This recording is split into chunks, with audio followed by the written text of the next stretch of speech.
বিচারপতি, মাননীয় বিচারপতি জনাব মোহাম্মদ ইমান আলী। আমাদের সঙ্গে রয়েছেন আমাদের হাইকোর্ট বিভাগের মাননীয় বিচারপতি জনাব মোহাম্মদ আশরাফুল কামাল। আরো রয়েছেন হাইকোর্ট বিভাগের মাননীয় বিচারপতি জনাব Ahmed Sohel.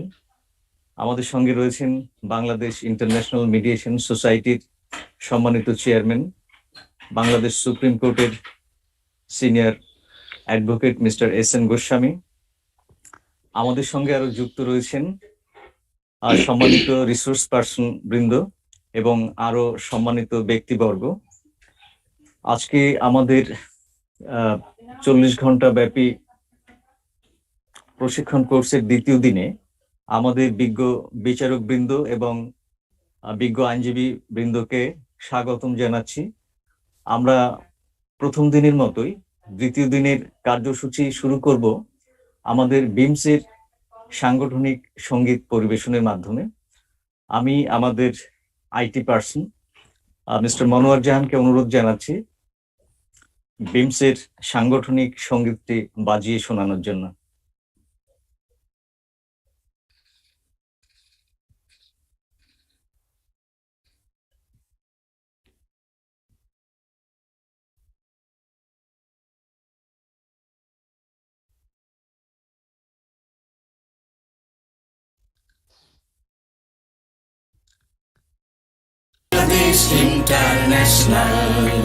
Bangladesh international mediation society বিশ্ব শান্তি প্রতিষ্ঠায় অনন্য একটি প্রতিষ্ঠান, বিমস অনন্য একটি প্রতিষ্ঠান।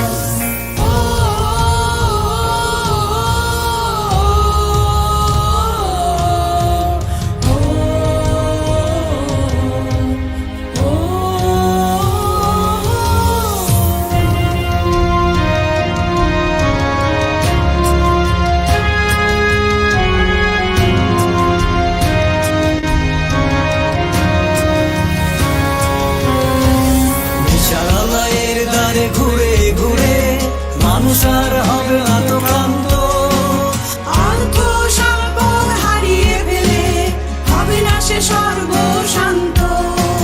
বিচারালয়ের দ্বারে ঘুরে ঘুরে মানুষ আর হবে না তো ক্লান্ত, অর্থ সম্পদ হারিয়ে ফেলে হবে না সে সর্বশান্ত।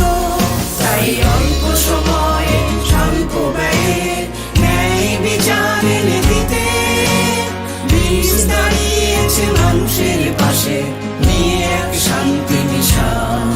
বিমস অনন্য একটি প্রতিষ্ঠান, বিমস অনন্য একটি প্রতিষ্ঠান।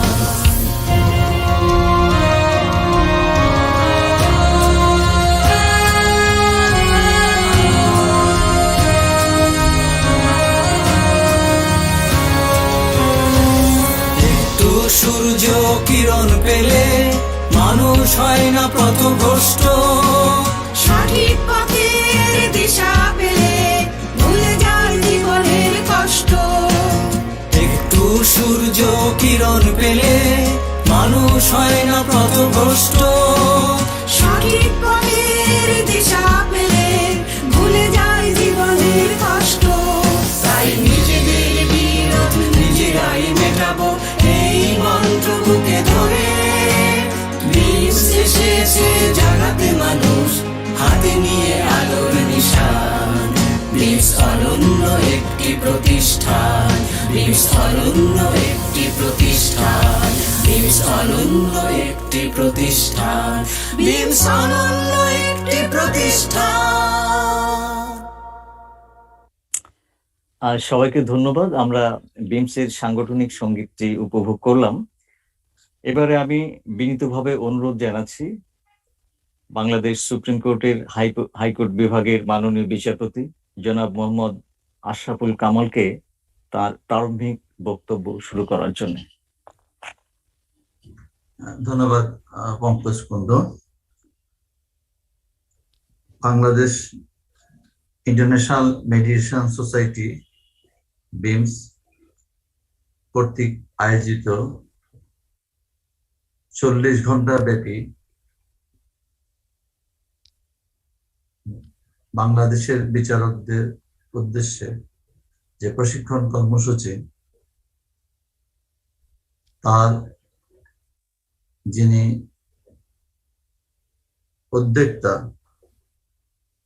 Mister S N Goswami, senior advocate, appellate division, supreme court of Bangladesh, accredited mediator এবং চেয়ারম্যান বিমস, এবং আমাদের সকলের এই মিডিয়েশন বাংলাদেশের অগ্রদূত হিসাবে আমাদের নেতৃত্ব দিচ্ছেন বাংলাদেশের আপিল বিভাগের মাননীয় বিচারপতি মোহাম্মদ ইমান আলী স্যার, উপস্থিত বাংলাদেশের বিভিন্ন প্রান্তের বিভিন্ন জেলা থেকে আমাদের বিজ্ঞ বিচারকবৃন্দ, শুভ সকাল সবাইকে। আমি প্রথমে যে বিষয়টি বিমস আমাদের মধ্যস্থতা নিয়ে আলোচনা করব, তার প্রথম উদ্দেশ্য হলো যে কেন আমরা মধ্যস্থতা করব, কেন মধ্যস্থতা দরকার, কেন আপনারা মধ্যস্থতা ট্রেনিং নেবেন, কেন এটা আমাদের আর্থসামাজিক, বিচারিক এবং সব কিছুর জন্য এখন অতি আবশ্যিক বিষয়ে পরিণত হতে যাচ্ছে। প্রথমেই আমরা সবাই জানি যে আমাদের যে বিচার বিভাগ, যেখানে আপনি আমরা সবাই বিচারক। আমি প্রায় একটি কথা বলি, সহকারী জজ থেকে মাননীয় প্রধান বিচারপতি পর্যন্ত আমরা সবাই বিচারক। আমাদের কাজ বিচার করা, মানুষের সমস্যাটা আমরা সমাধান করা। এখানে সবাই একটাই আমাদের উদ্দেশ্য, জনগণকে দ্রুততম সময় তার যে সমস্যা আমাদের সামনে উপস্থাপিত হয় সেটি সুন্দর, সঠিক, ন্যায়ানুগ, যুক্তিসঙ্গত ভাবে এবং নিরপেক্ষ ভাবে নিষ্পত্তি করে দেওয়া। বর্তমান যে আমাদের যে বিচার ব্যবস্থা, বাংলাদেশের বিচার ব্যবস্থাটা যাকে বলা হয় প্রতিদ্বন্দ্বীমূলক বিচার ব্যবস্থা, মানে অ্যাডভার্সার সিস্টেম। এটা আমরা অর্জন করেছি ব্রিটিশ থেকে, যেহেতু এটা কলোনিয়াল একটা দেশ হিসাবে। আমাদের ইনকুজিটরি সিস্টেম আছে, যেটা ফ্রান্স, অন্যান্য দেশে আছে সেখানে। তো অ্যাডভার্সার এই সিস্টেম যেটা আমাদের দেশটা, সেখানে আমাদের যে আইন কানুন গুলো, দেওয়ানি কার্যবিধি, ফৌজদারি কার্যবিধি, সাক্ষ্য আইন, এই সমস্ত বিষয়ের উপর ভিত্তি করে আমাদেরকে বিচার কাজ পরিচালনা করতে হবে। কিন্তু আজকের দিনে এসে আমরা সবাই প্রায় এক বাক্যে স্বীকার করব, চলছে না। যেটা মাননীয় বিচারপতি ইমরান আলী স্যারও প্রায় বলেন, চলছে না, আমরা সবকিছু স্ট্রাইক ডাউন হয়ে গেছি। কারণ 30 লক্ষ মামলার বিশাল একটা বোঝা আমাদের উপর আছে এবং প্রতিদিন সেটা বাড়ছে। আমি একটা জায়গায় বলেছিলাম যে আজকে থেকে যদি আমাদের হাইকোর্ট, জজ কোর্ট, ম্যাজিস্ট্রেট সব দরজা বন্ধ করে দেওয়া হয়, তালা লাগিয়ে দেওয়া হয়, এবং যদি বলা হয় যে না, আমরা আগে আমাদের যে মামলাগুলো আছে এগুলো আমরা শেষ করব, তাহলে আমাদের বর্তমান হাতে থাকা মামলা শেষ করতে 30 বছর লাগে আনুমানিক। যে চিন্তা করা যায়, চিন্তাই করা যায়। কিন্তু আমরা কালকে সকালেই আমাদের একদম সহকারী জজ থেকে শুরু করে সুপ্রিম কোর্ট পর্যন্ত কত হাজার মামলা কালকে সকাল ফাইল হবে আপনারা সবাই জানেন। এখন এই যে একটা বিশাল যে সমস্যা, সেই সমস্যাটা কেন সমাধান দরকার? মামলা বাড়ুক, অসুবিধা কি? মামলা চলুক, তাতে সমস্যাটা কি? আমাদের কর্মসংস্থান তো চলবে। অসুবিধাটা হলো এইখানে, একটা আমাদের অর্থনীতির মুখ উপড়ে পড়বে। কারণ পৃথিবীর কোনো বিজনেসম্যান তারা বিশাল বিশাল ইনভেস্টমেন্ট হাজার হাজার কোটি টাকা নিয়ে বাংলাদেশে, আমাদের এটাকে বলে এফডিআই, ফরেন ডাইরেক্ট ইনভেস্টমেন্ট, আমাদের দেশে আসতে হয়। সে কেন আনবে?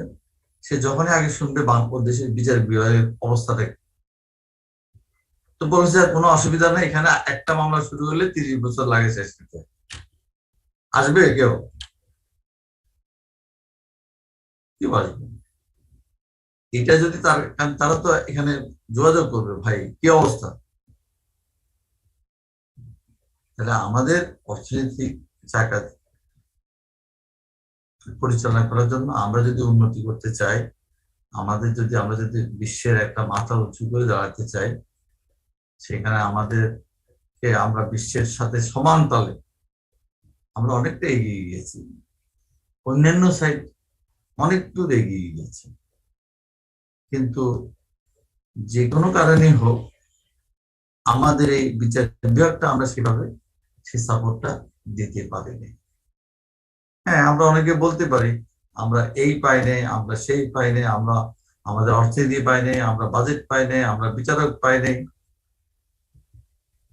কিন্তু আমরা কি করছি সেটাও তো আমাদের ভাবতে হবে। আমরা যা কিছু আছে সেটা নিয়ে আমরা কতটুকু যুদ্ধ করেছি। মুক্তিযুদ্ধের সময় কি সবকিছু আমাদের কাছে তো মিসাইল, বড় বড় ট্রেন ছিল না, এবং গাদা বন্দুক দিয়েও আমাদের মুক্তিযোদ্ধারা যুদ্ধ করেছে। এখন আমাদেরকে এই অবস্থাটুকু থেকে, এখান থেকে কিভাবে বেরোয় আসতে, how to get rid of this situation, কিভাবে এখান থেকে আমরা উত্তরণ করতে পারি, এই একটা পদ্ধতি আমাদেরকে বের করতে হবে। এবং এতে আমাদের যেমন উপকার হবে, দেশের উপকার হবে, সামষ্টিকভাবে উপকার হবে, বিশ্ব আমরা একটা মাথা উঁচু করে এটা জুডিশিয়ারি নিজেদেরকে দাঁড় দেখাতে পারবো। আমার একটা ছোট্ট ব্যক্তিগত অভিজ্ঞতা দিয়ে আমি শুরু করি। 1999 সাল, আমি আমার তৎকালীন সিনিয়র নুরুল্লাহ সাহেব, আপনারা চিনবেন, অনেকে চিনবেন অনেকে চিনবেন না, মারা গিয়েছেন। ওনার চেম্বারে আমি কাজ করছি, তখন আমার হাতে একটা মামলা আসলো আইনজীবী হিসেবে, আমিন কোর্টে আমাদের চেম্বার। সে মামলাটা হলো একটা রেয়ারেস্ট টাইপের মামলা, যেটা আমাদের দেশে খুব কমই সবাই পায়। এটা হলো অ্যাডমিরালটি স্যুট, অ্যাডমিরালটি একটা কেস। আমাদের দেশে অ্যাডমিরালটি কেসগুলো সাধারণত একটা চেম্বার কেন্দ্রিক ছিল, ইমান আলী স্যার জানেন, গোস্বামী সাহেব জানে, সেটা হলো যে হাবিজুল্লাহ সাহেব। ওই চেম্বার ছাড়া কেউ আর মামলা পায় না। তো যাই হোক, ওর মধ্যে কিভাবে আমার মধ্যে একটা ছোট মানুষের কাছে আমি একটা মামলা পেয়ে গেলাম। তো পাওয়ার পরে আমি তাদের সাথে দেখা করতে গেলাম চট্টগ্রাম শিপে। ওখানে শিপের ক্যাপ্টেন এবং ক্রু সহ 28 জন মেম্বার, তারা টাকা পাচ্ছে না, বেতন দিচ্ছে না শিপের মালিক। আমাকে এঙ্গেজ করলো, এখন শিপটা অ্যারেস্ট করে এখানে তাদের টাকা টাকা নেওয়ার ব্যবস্থা করলো। আমি তাদের থেকে কথাবার্তা হলো, আমার ফি নির্ধারণ হলো। আমি বললাম যে আপনারা টাকা পাচ্ছেন না, আমি তো আপনাদের কাছে ফি চাইতে পারি না, আপনারাই তো অবমাননা আসছেন, তো আপনারা যা দিবেন। আর আমি তো ছোট উকিল তখন, তো আমি তো কেসটা পেয়েছি, তাতে আমি খুব খুশি আর কি। তো ওনারা বললো ঠিক আছে, আপনাকে আমরা $5,000 দিব। 99-এ $5,000 বিশাল টাকা। আমি তো খুবই খুশি। টাকা দিল, ওকালতনামা সাইন করে দিল, আমাকে অ্যাডভান্স দিল $1,500। আমি ঢাকায় এসে আমার সিনিয়রকে এঙ্গেজ করলাম, নুরুল্লাহ সাহেবকে। আমরা দুজনে মিলে আমরা এটাকে শিপটাকে অ্যারেস্ট করলাম। অ্যারেস্ট করার পরে তখন আদার সাইড এঙ্গেজ করলো ডক্টর কামাল অ্যান্ড অ্যাসোসিয়েটকে।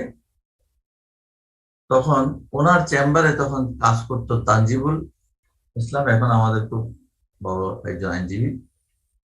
তখন ওনার জুনিয়র ছিল সে, তানজিবুল। উনি আমার সাথে টেলিফোন করলো যে আসেন এটা মেডিয়েশন করে। এই দেখেন মেডিয়েশনের প্রথম। তো কেন মেডিয়েশন? তো উনি বললো যে দেখেন, শিপটা তো আমার না চললে আমার ব্যবসা, মানে আমার, আমি টাকা দিব কোথা থেকে? তো ওনাদের তৎকালীন সময় ওনাদের পাওনা ছিল $2 লক্ষ। এই 28 জন স্টাফ, তাদের প্রায় 10 মাস না 11 মাসের বেতন, $2 লক্ষ। তা আমি বললাম যে বলেন কি প্রস্তাব কি? তো বললো যে প্রস্তাব হলো এই, আমরা আপাতত $40,000 দিব, আর আপনার মামলাটা উইথড্র করেন, আমরা শিপ নিয়ে চলে যাই, আমরা কাজ করি, কাজ করে আবার টাকা দিই। এখন দেখেন, আমি অ্যাডভোকেট, আমি কি দেখি, আমরা সাধারণত অ্যাডভোকেট কি দেখি? আমার নিজের স্বার্থ। আমার তো $3,500 তুলে তো আর পাবো না। মামলা না করলে কি আমাকে দিবি $3,500? তো আমি চিন্তা করলাম যে ওনাদের নেক্সট ডেস্টিনেশন জিজ্ঞাসা করলাম আমার ক্লায়েন্টকে, আপনাদের নেক্সট ডেস্টিনেশনটা কোথায়? সিঙ্গাপুর। ওনারা মামলা উদ্যোগ করতে রাজি না। ওনারা বললো যে আমাদের ছেলে মেয়েরা না খেয়ে আছে, আমরা এই শিপ যখন অ্যারেস্ট করছি, টাকা আমরা নিয়েই যাব, আপনি মামলা চালায় যান, টাকা প্রয়োজনে আরো নেন।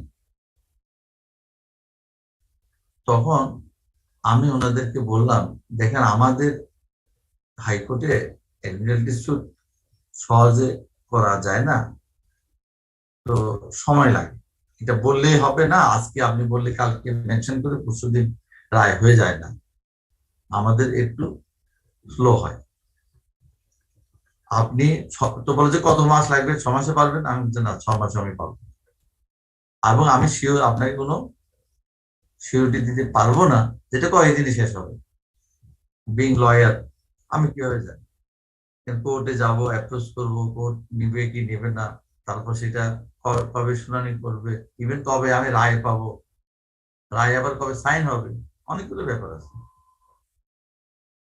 তখন আমি ওনাদেরকে বললাম যে আমরা এই মেডিয়েশনটা স্যাক্রিফাইসিং মাই ফি, আমি আমি যে পরামর্শ দিতে যাচ্ছি এতে আমার কিন্তু স্ট্রেট ওয়ে $3,500 চলে যাচ্ছে। আমি কিন্তু যখন ক্লায়েন্ট সামনে থাকে তখন আমি তার বেস্ট ইন্টারেস্টে দেখি, এটা আমার সবসময় ছিল। তখন আমি বললাম যে দেখেন, আপনার জন্য একটা রাস্তা আছে, আমরা 40,000 টাকা নেন, এখানে মেডিয়েশন করে আপোষ করে ফেলি, আর মামলাটা উইথড্র হয়ে যায়, আপনি এখান থেকে সিঙ্গাপুর যান, সিঙ্গাপুর যেয়ে আপনি মামলা করে দিবেন, ওখানে 1 মাসে ডিসপোজাল।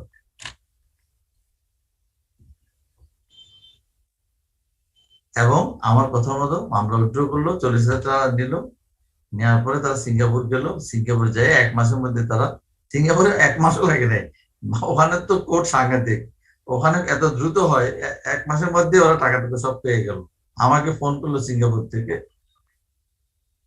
যে আমরা তো পেয়ে গেছি। তা আমি বললাম যে এখন আমার $3,500 কি? আমি দুষ্টামি করে বললাম, মানে কোনো সিরিয়াস না। তো ওনারা বলে যে না, আমরা আপনার জন্য কিছু দিব না, কিছু দেওয়া লাগবে না। আপনারা যে আপনাদের বেতন, ছেলে মেয়েকে নিয়ে আপনাদের ন্যায্য মান পেয়েছেন, তাতে আমার শান্তি। আমি $1,500 প্রথম পাইছি, দ্যাটস অল। আমার জীবনের বাস্তব একটা গল্প আপনাকে বললাম। এখানে থেকে অনেকগুলো ম্যাটার শিখার আছে।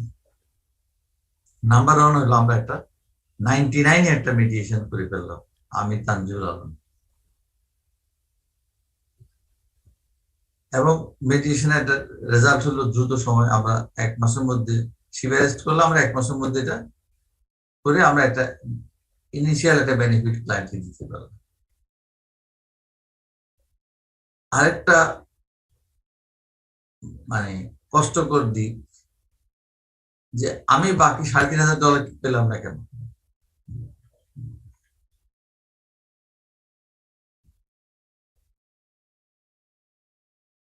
আমি ওদেরকে জোর করে রাখতে পারতাম, আমরা চালাইতে পারতাম, $3,500 $10,000 নিতে পারতাম, ওইটা হয়তো আনইথিক্যাল। তাহলে এখানে আরেকটা জিনিস আছে, এথিক্স। এথিক্স একটা ম্যাটার। এভরি সিঙ্গেল মোমেন্ট আমরা যেখানে বসে আছি, এটা কিন্তু আমাদের আলোচনায় প্রায় আসে না।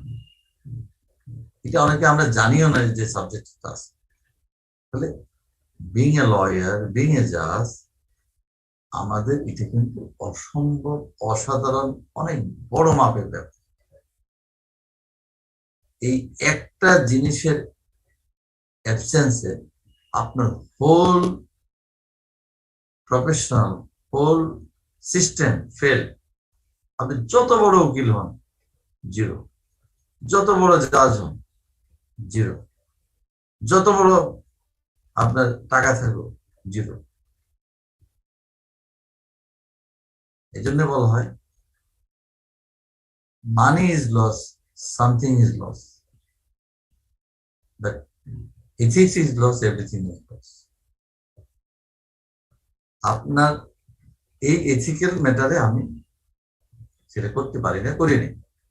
কিন্তু আমি যে কারণে আমি $3,500 পাই, সেটা হলো যে আমাদের সিস্টেম। যদি আমরা সিঙ্গাপুরের মতো যদি আমাদের সিস্টেমটা থাকতো, তাহলে আমি $3,500 পেতাম। ইকোনমিটা $3,500, বাংলাদেশ গভর্নমেন্ট, আমি ইনকাম বানা মানে এই দেশে এই ডলারটা থেকে যেত।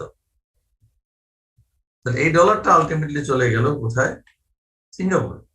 তাহলে আমি পার্সোনালি লস হলাম, এবং Bangladesh as a whole $3,500 foreign currency income থেকে বঞ্চিত হল। এখন আমাদের এই জায়গাটা এসে কি করতে হবে? সেখানে আমাদের প্রথম যে কাজটা করতে হবে, যে আমাদের এই যে সিস্টেম, এই সিস্টেমটাকে একটু পরিবর্তন করতে হবে। সেটার অনেকগুলো পদ্ধতি আছে, অনেক কিছু কাজ করতে হবে। আমরা অনেকটা কথাই বলি না, একটা হলিস্টিক অ্যাপ্রোচের প্রয়োজন। সেটা অনেক বিস্তারিত, আমি সেটা আরেক সময় অন্য কোনোখানে বলবো। তা এখন যে ফোকাস করলাম, তো এই জিনিসটা হলো যে একটা মধ্যস্থতা বেনিফিট থাকে।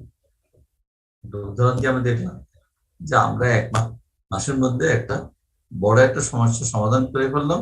দুজনই, দুই পক্ষে আমরা বসলাম ওয়াইজলি, বুদ্ধিমানের সাথে বসলাম, বসে সেটাকে দুই পক্ষেরই বেনিফিট হলো, এবং সেভাবে আমরা সমাধানটা পেলাম। উইন উইন সিচুয়েশন, কেউ অসন্তুষ্ট ছিল না।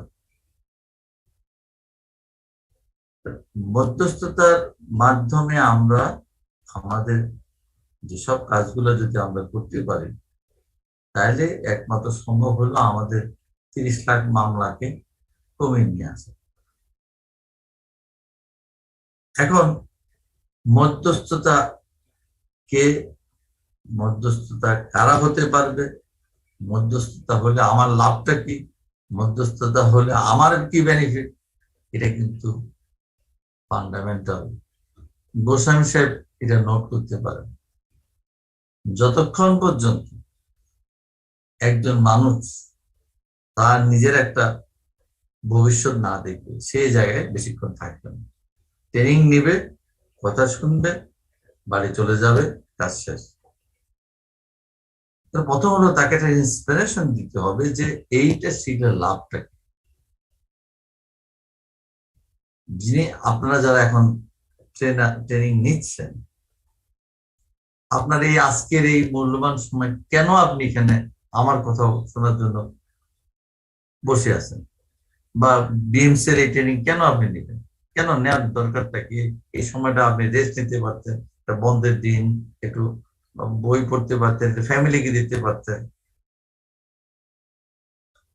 আপনি মনে করতেছেন যে এটা আপনার, এটাকে আপনি ইন্টারেস্ট ফিল করার কারণে আপনি আসতেছেন।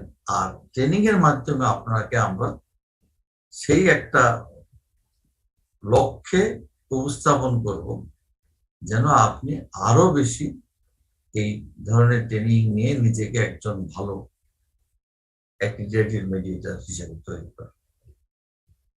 কারণ at the end of the day আপনি যদি এটার থেকে নিজেকে এটাকে ব্যবহার করে আপনি উপকৃত না হন, আপনি কাউকে উপকার না আসেন, তাহলে কিন্তু সবকিছুই ফিউটার এক্সারসাইজ, আমরা যেটা বলি, কোনো কাজে লাগলো না। এখন আমি আপনাদেরকে বলতে পারি যে যদি আপনারা কষ্ট করে শিখেন আস্তে আস্তে, হয়তো একদিনে শিখলে আজকে ট্রেনিং কালকে ট্রেনিং হবে না, আপনাকেও নিজেদেরকেও রিসার্চ করতে হবে, আপনাদের নিজেদেরকে পড়াশোনা করতে হবে, বই আছে এখন। এখন এমন একটা বিশাল জায়গা অনলাইন, গুগল, আপনি গুগল করবেন, দেখবেন যে সব অ্যান্সার পাওয়া যায়। এটা আসলে আমাদের জন্য একটা ওয়ান্স আপন এ টাইম, এটা ছিল না। তখন 10টা বই, 20টা বই, 50টা বই নামায় নামায় এত কষ্ট করে বই। এখন আমাকে শুধু দেখতে হয় এনভায়রনমেন্টাল পার্সনহুড, আমি একটা সার্চ দিই, যেমন আমার একটা ইয়ে আছে, লিগ্যাল ম্যাটার আছে, আমি প্রায় সার্চ, তো আমার ওইটাতে এটা দিলে আমি কিন্তু আমার ডিজায়ারেবল জিনিসগুলো আমি পেয়ে যাই। এবং কত সারা পৃথিবীর জুরিডিকশন। সুতরাং আপনাদেরকে সেই রিসার্চটা করতে হবে অবশ্যই। এবং অন টপ অফ অল, আপনাদের একটা সবকিছুর উপরে আগে আপনি নিজেকে বিচারক বটে, আমরা বিচারক মানি হলো নিরপেক্ষ, কিন্তু তারপরও আমি বলবো নিরপেক্ষতার আপনি একজন আদর্শ হতে হবে। যদি আপনি আপনার যার যার আদালতে বসে আপনি যদি দেখেন যে আপনার সামনে যে অডিয়েন্স, আপনার সামনে যারা আইনজীবী আছেন, তারা আপনাকে কি ভাবে, তারা হলো আপনার আয়না। আপনি কি করতেছেন, আমি কি করছি, আমরা ভাবি যে আমরা ছাড়া আর কেউ জানে না, কিন্তু এটা ভুল। কারণ আমি আইনজীবী ছিলাম, আমি যখন আমার চেম্বারে বসে থাকতাম, আমি যখন আমার ক্লার্ককে জিজ্ঞাসা করতাম কোথায় কি হচ্ছে, আমি অলমোস্ট, আমাকে আইনজীবী হিসেবে জানতে হয় কোন কোর্টে কি হচ্ছে এবং কোন কোর্টে কি হতে পারে। আর ওকালতি একটা আছে, আর একটা আছে বোকালতি। না হলে সার্ভাইভাল অফ দি ফিটেস্ট, আপনি টিকবেন না। কারণ তখন আমার কোর্টে আমি দেখছি, আমরা যখন আইনজীবী ছিলাম, যে একই ম্যাটার এই কোর্টে গেলে রুল হচ্ছে, একই ম্যাটার ওই কোর্টে গেলে সামারি রিজেক্ট হচ্ছে। তা আমি কি বোকার মতো কি সামারি রিজেক্ট করে যাবো না, সেখানে গেলে আমার বেনিফিট ক্লায়েন্ট সেখানে যাবো।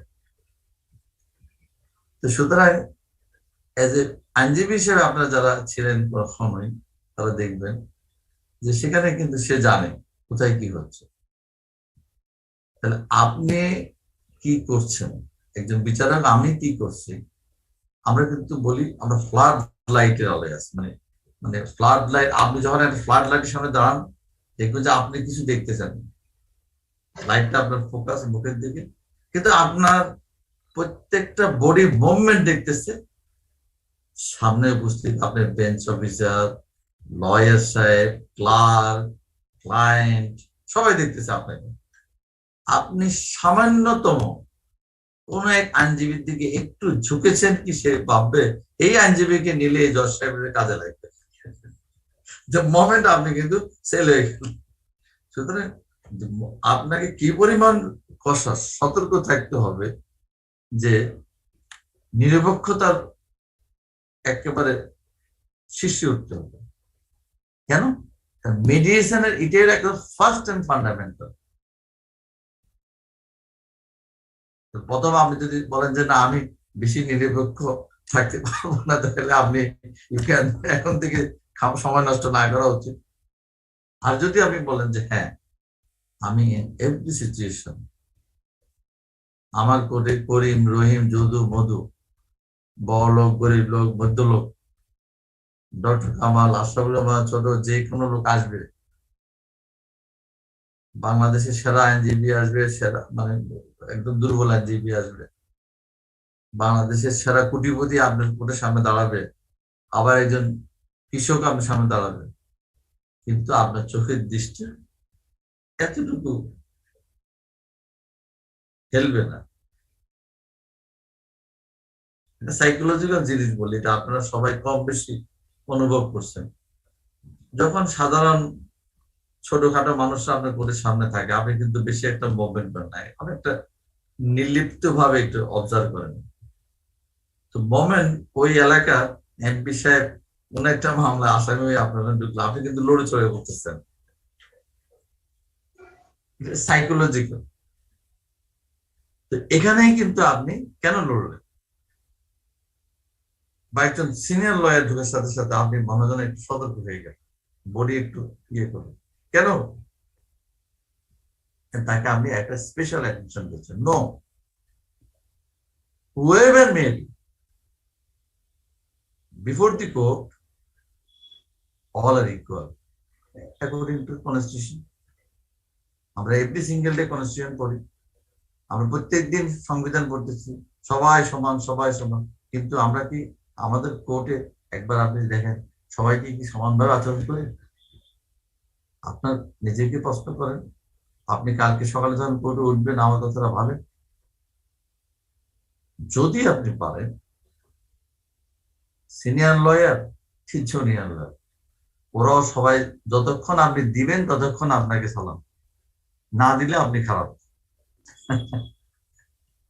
না দিলে আপনার চেয়ে খারাপ। তো আপনি খারাপের, আপনি প্রথম থেকে খারাপটা নিয়ে নেন যে আমি খারাপই হবো, ভালো হওয়ার দরকার কি, কারণ আমি নিরপেক্ষ থাকি। কে আমাকে আমার এই নিরপেক্ষতার জন্য আমাকে কে একটু ভালো জানুক, তাতে আপনার আপনার ভালো জানলে কি আপনার আপনার কি লাভ, বা আপনি কেন ওনার ভালো জানার জন্য কেয়ার হবেন, বা আমি কেন কেয়ার হব? কারণ আমাদের জন্য আমাদের যদি অন্য কোনো ফোকাস না থাকে, ফোকাস মিনস আমার কি এখান থেকে এই আইনজীবী ধরে আমি কি আরো অন্য অনেক কিছু হতে চাই কিনা, আমি মনে করি একজন বিচারকের সেই ধরনের কিছু থাকার না। আমি সহকারী জজ হিসাবে রিটায়ারমেন্ট করলো আমি খুশি, কারণ আমি একটা জজের চাকরি নিয়ে আসছি। আমি বলবো আলহামদুলিল্লাহ আমি প্রতিদিন ন্যায় বিচার করে গেছি। আমি আমার ছেলে মেয়েকে বলবো তোমার বাবা একদিনও অন্যায় বিচার করে নাই, ডাজন্ট ম্যাটার তোমার বাবা আরো বড় কোনো পোস্টে যায়নি, এটাই এনাফ। অনেক বড় আমরা মানুষকেও দেখি মানুষ সম্মান করে না, কিন্তু একজন ছোট মানুষকেও অনেক সম্মান করে মানুষ। সম্মানটা হলো অর্জন করতে হয়, কোন পোস্টে বসাই দিলে যদি কেউ সম্মানিত হতো, আমাদের দেশে সর্বোচ্চ পোস্টে অনেককে নিয়ে অনেক মানুষকে বিতর্ক আছে, অনেকে কথা বলেন,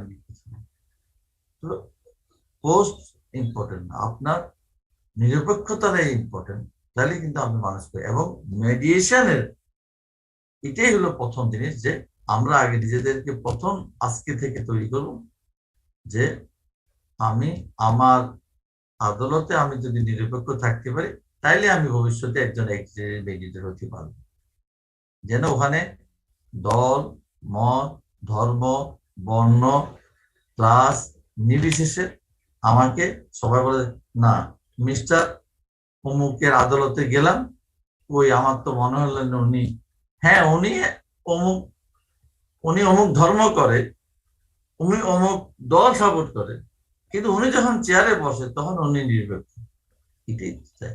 এটা যদি আপনি দেখা দিতে পারেন আপনার আদালতে, তাহলে আপনি মেডিয়েটরের প্রথম ধাপ পার হয়ে গেলেন মনে করেন। আপনি নিজেকে ভবিষ্যতে একজন মেডিয়েটর বানাতে পারবেন। তাহলে এই মধ্যস্থকারী মানুষ কাকে চায়? যাকে বিশ্বাস করে, যিনি নিরপেক্ষ। এই নিরপেক্ষটাই হলো আপনার অ্যাসেট। শুধু অ্যাসেট মানে কি? এটা দাম। আমরা বলি না, কমার্সে একটা কথা আছে, ভ্যালুয়েশন। যেমন আপনি আপনার বাড়ি, একটা বাড়ির দাম 1 কোটি টাকা, কিন্তু একজন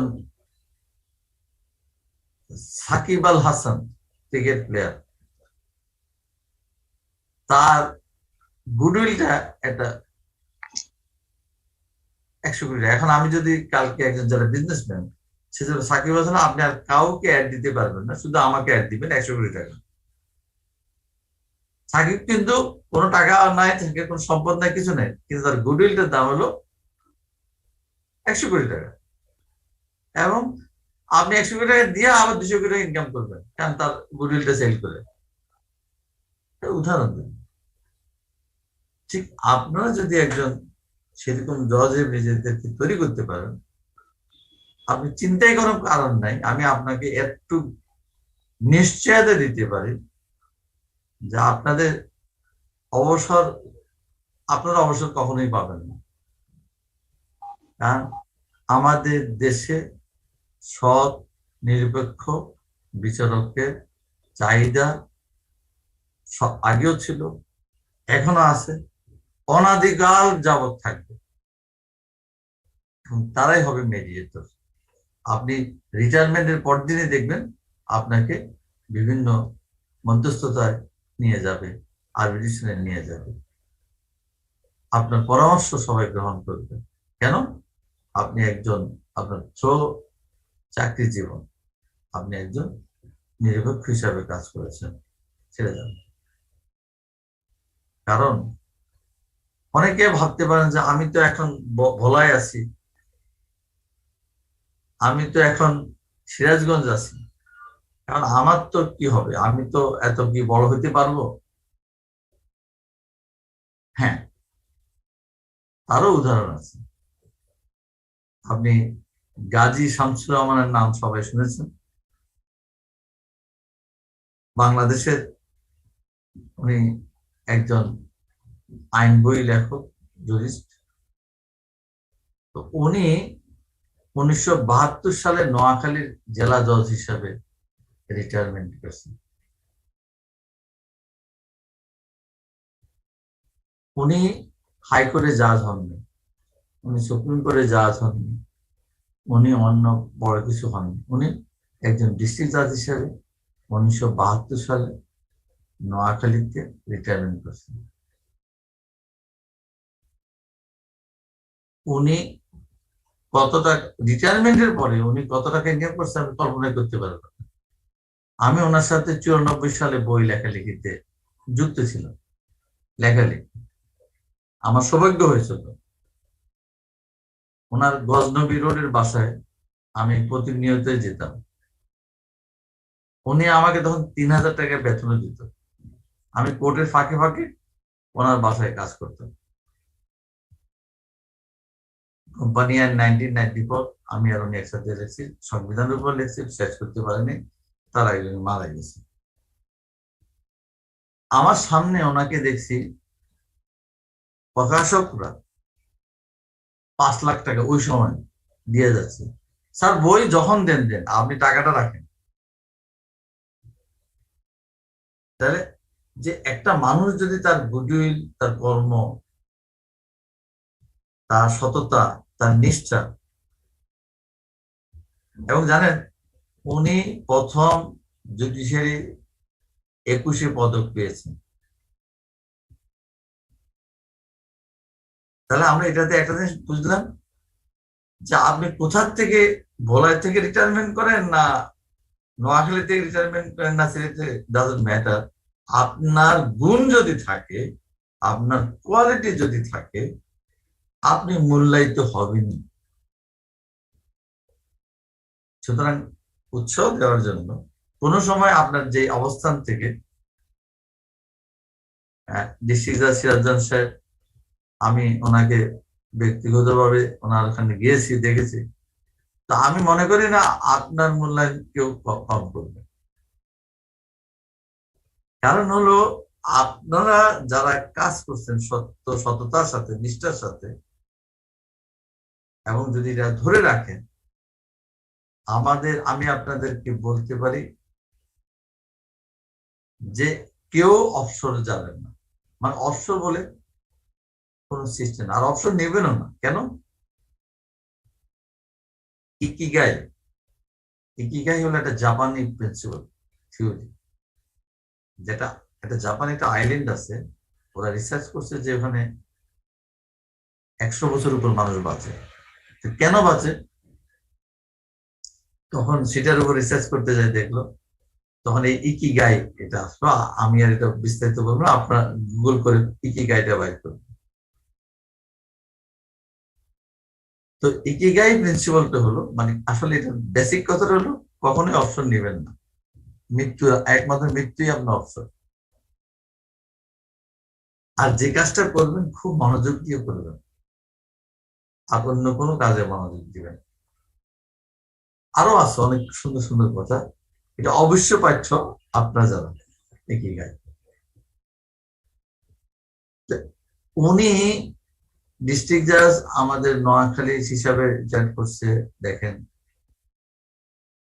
হ্যাঁ, thank you Patel, advocate Patel, জাপানের সিক্রেট অফ লিভিং। হ্যাঁ, ইয়েস, ইকিগাই। হ্যাঁ, থ্যাংক ইউ। এটা কিন্তু অবশ্যই আপনাদের সবার জন্য খুব দরকার, একদম সবাই। এটা আসলে মানে এটা যত পড়বেন আপনি ততই লাইফের নতুন একটা মিনিং পাবেন। এখন আমরা যদি এইটা আপনি যদি অনুসরণ করেন, আপনি একজন মেডিটেটর হিসেবে আপনি নিজেকে আপনার কোর্টের মাধ্যমে আপনি এবং আপনার পরীক্ষাটা আপনার আপনাকে আপনি পরীক্ষা করবেন আপনার কোর্টে বসে। যেদিন দেখবেন আপনার কোর্টের প্রত্যেকটা লোক কমফোর্টেবলি বসে আছে, সেদিন আপনি দেখবেন, সেদিন আপনি বুঝতে পারবেন যে আপনি মেডিটেটর হয়ে গেছেন। যেদিন আপনি দেখবেন যে আপনার কোর্টের প্রত্যেকটা আইনজীবী, ক্লায়েন্ট, সে তার মুখের মধ্যে কোনো ওয়ারি নেই যে আমি এই জজ সাহেবের কাছে আছি, আমি ন্যায় বিচার পাবো। এই সিগন্যালটা যখন বাইরে চলে যাবে, then you can feel the smell of the feelings. এবং এখানে হলো ফার্স্ট কাজ হলো একজন মধ্যস্থতা হওয়া, ফার্স্ট এন্ড ফান্ডামেন্টাল। দ্বিতীয়ত হলো আমাদেরকে যেটা, মানুষকে আপনি ভালো মধ্যস্থকারী হলো, কিন্তু মানুষ কেন আসবে? মানুষ কেন আসবে? মানুষ তো প্রথম হলো মানুষকে বুঝাইতে হবে, জানাইতে হবে, দেখাইতে হবে। Seeing believing. আমরা না দেখলে তো কেউ বিশ্বাস করবো না। সুতরাং সে কেন আসবে, এটা যে একটা ভালো, এটা আপনি বুঝছেন, আমি বুঝতেছি, গোস্বামী সাহেব বুঝতেছেন, ইমরান আলী স্যার বুঝতেছে, উনি সারাদিন এটা নিয়ে এত কষ্ট করতেছে।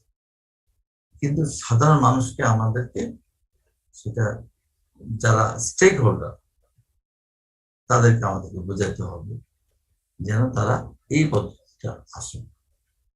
সেটার জন্য একটা ব্যাপক পলিসি মেকিং, গভর্নমেন্ট, এখানে প্রত্যেকটা স্টেক হোল্ডার, যেটাকে আমি একটু ছোট্ট করে গোস্বামী সাহেব যদি নোট রাখেন, আপনাকে গভর্নমেন্ট, পার্লামেন্টের অ্যাফেয়ার্স, লিগাল অ্যাফেয়ার্স, এদের সাথে ল মিনিস্ট্রি, তারপরে যারা এই সব পলিসি মেকিং, ল, এগুলোর উপর আইন কমিশন, সবাইকে নিয়ে আপনাকে একটা সেমিনার করতে হবে। কারণ আপনি একা কোনো কাজ করা যায় না, সমস্ত যারা স্টেক হোল্ডার আছে সবাইকে নিয়ে বসতে হবে।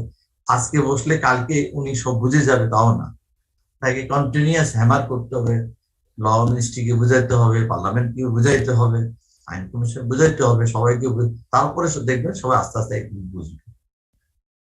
এখানে একটা ধৈর্যের সাথে এই কাজটা করতে হবে, এবং এক সময় যখন তারা বুঝবে তখন দেখবেন যে দ্রুততম সময় আসতে হবে, কিছু পলিসি করতে হবে, কিছু ল করতে হবে। কারণ তাইলে মানুষ কিছু আসবে অটোমেটিক, তখন অটোমেটিক সিস্টেমে চলে আসবে মেডিয়েশন।